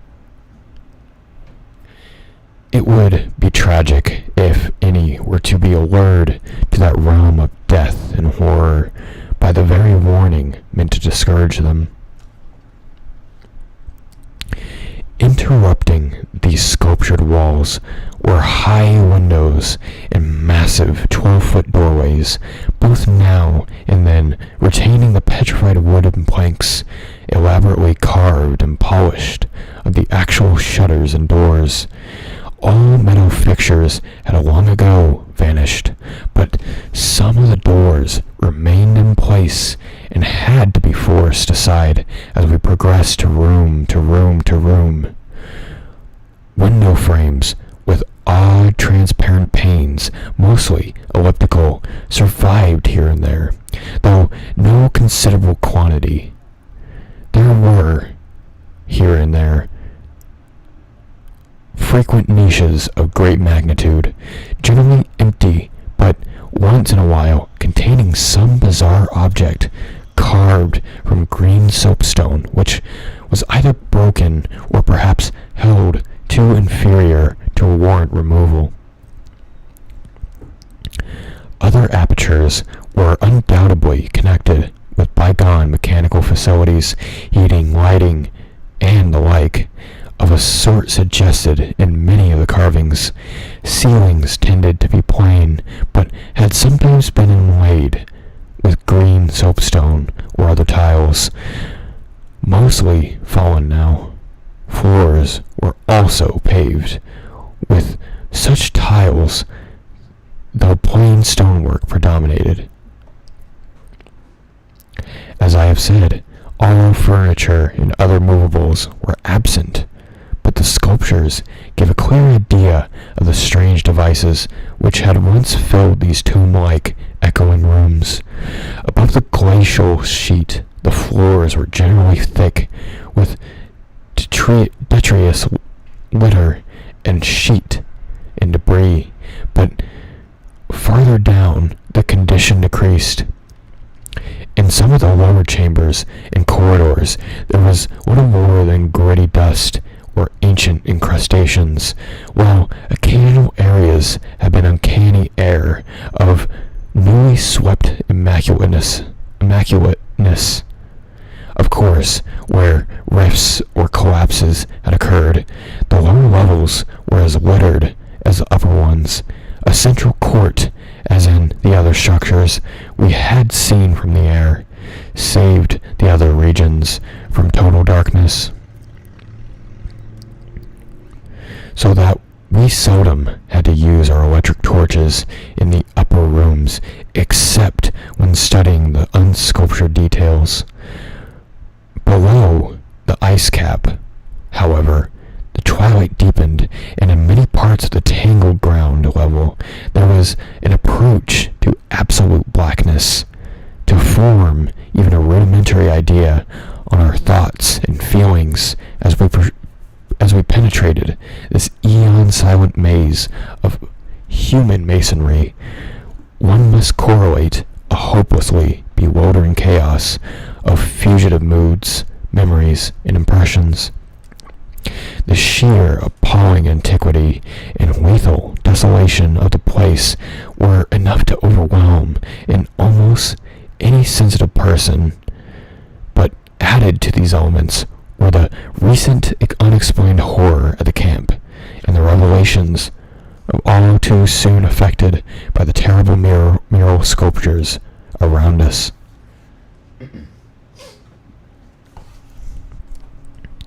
The moment we came upon the perfect solution of carving, where no ambiguity of interpretation could exist, it only took a brief study to give us the hideous truth, a truth which would be naive to claim Danforth and I had not independently suspected before, though we had carefully refrained from even hinting at it to each other.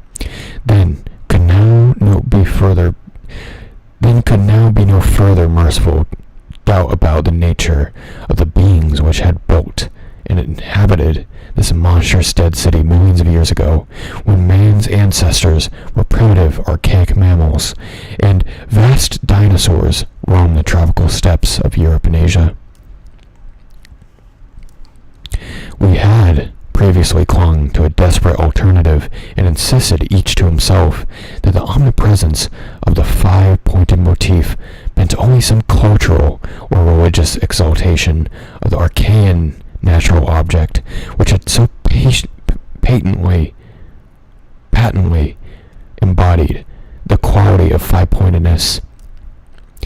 As the decorative motifs of Minoan Crete exalted the sacred bull, those of Egypt of the scarabus, those of Rome of the wolf and eagle, and those of very savage tribes chose some totem animal, but this lone refuge was now stripped from us, and we were forced to face definitely the reason-shaking realization which the reader of these pages had doubtless long ago anticipated.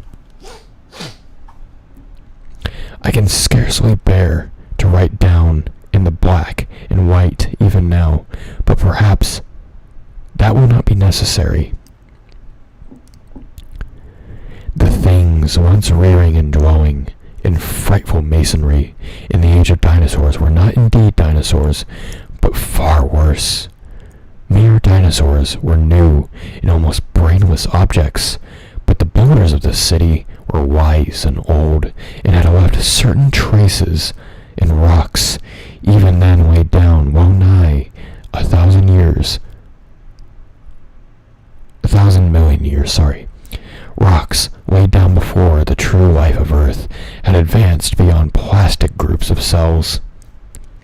Rocks laid down before the true life of Earth existed at all. They were the makers and enslavers of that life, and above all doubt, the originals of the fiendish elder myths, which things like the Pentateuch manuscripts and the Necronomicon affrightedly hint about.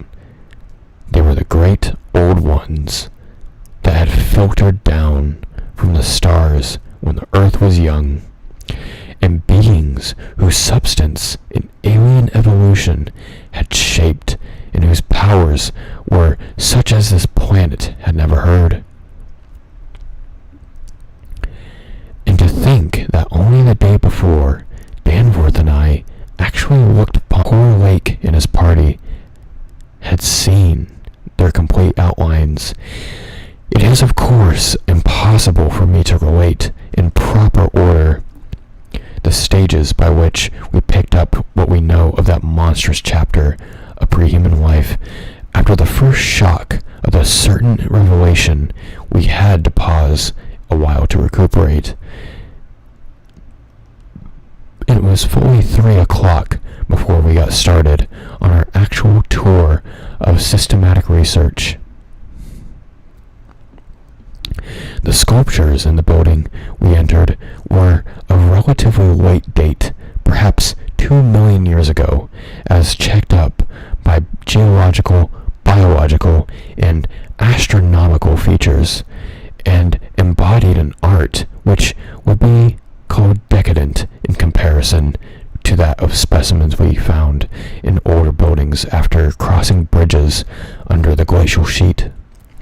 One edifice, hewn from solid rock, seemed to go back 40 or possibly even 50 million years to the lower Eocene or Upper Cretaceous, and contained bas-reliefs of an artistry surpassing anything else, with one tremendous exception that we encountered. That was, we have since agreed, the oldest domestic structure we traversed.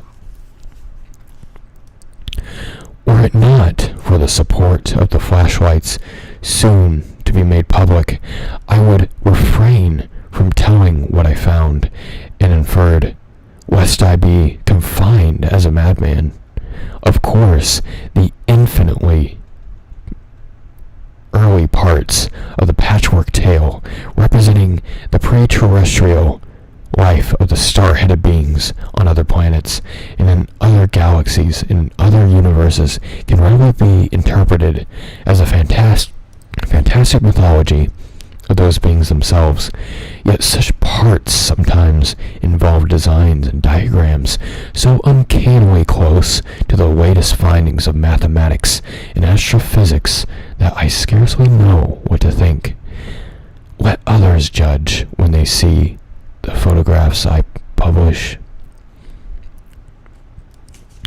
Naturally, no one set of carvings which we encountered told more than a fraction of any connected story, nor did we even begin to come upon the various stages of that story in the proper order. Some of the vast rooms were independent units so far as their designs were concerned, whilst in other cases a continuous chronicle could be carried through a series of rooms and corridors.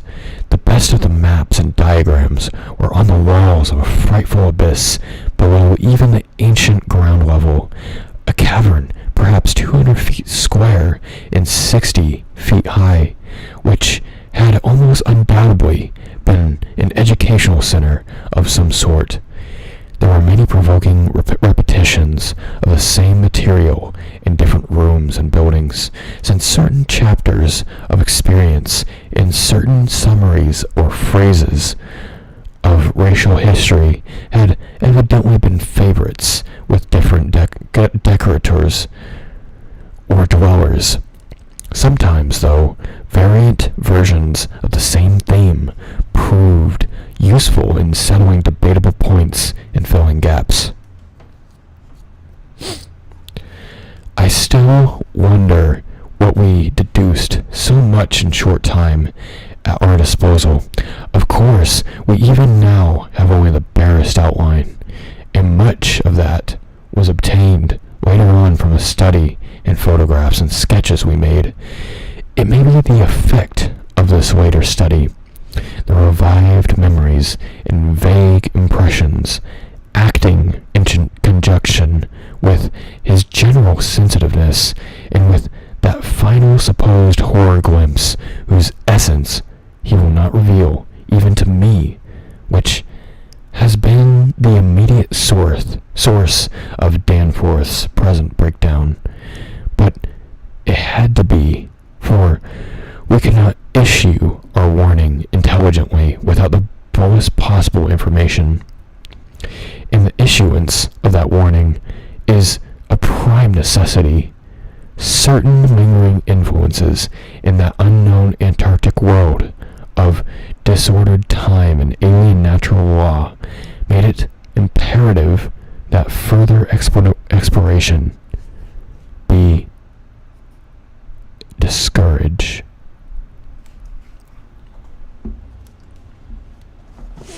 Okay, I'm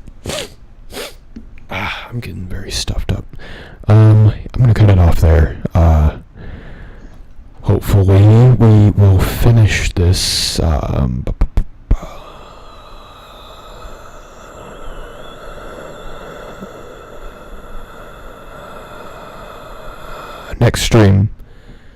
next stream, which is Thursday. And after that, I will be doing a slight detour from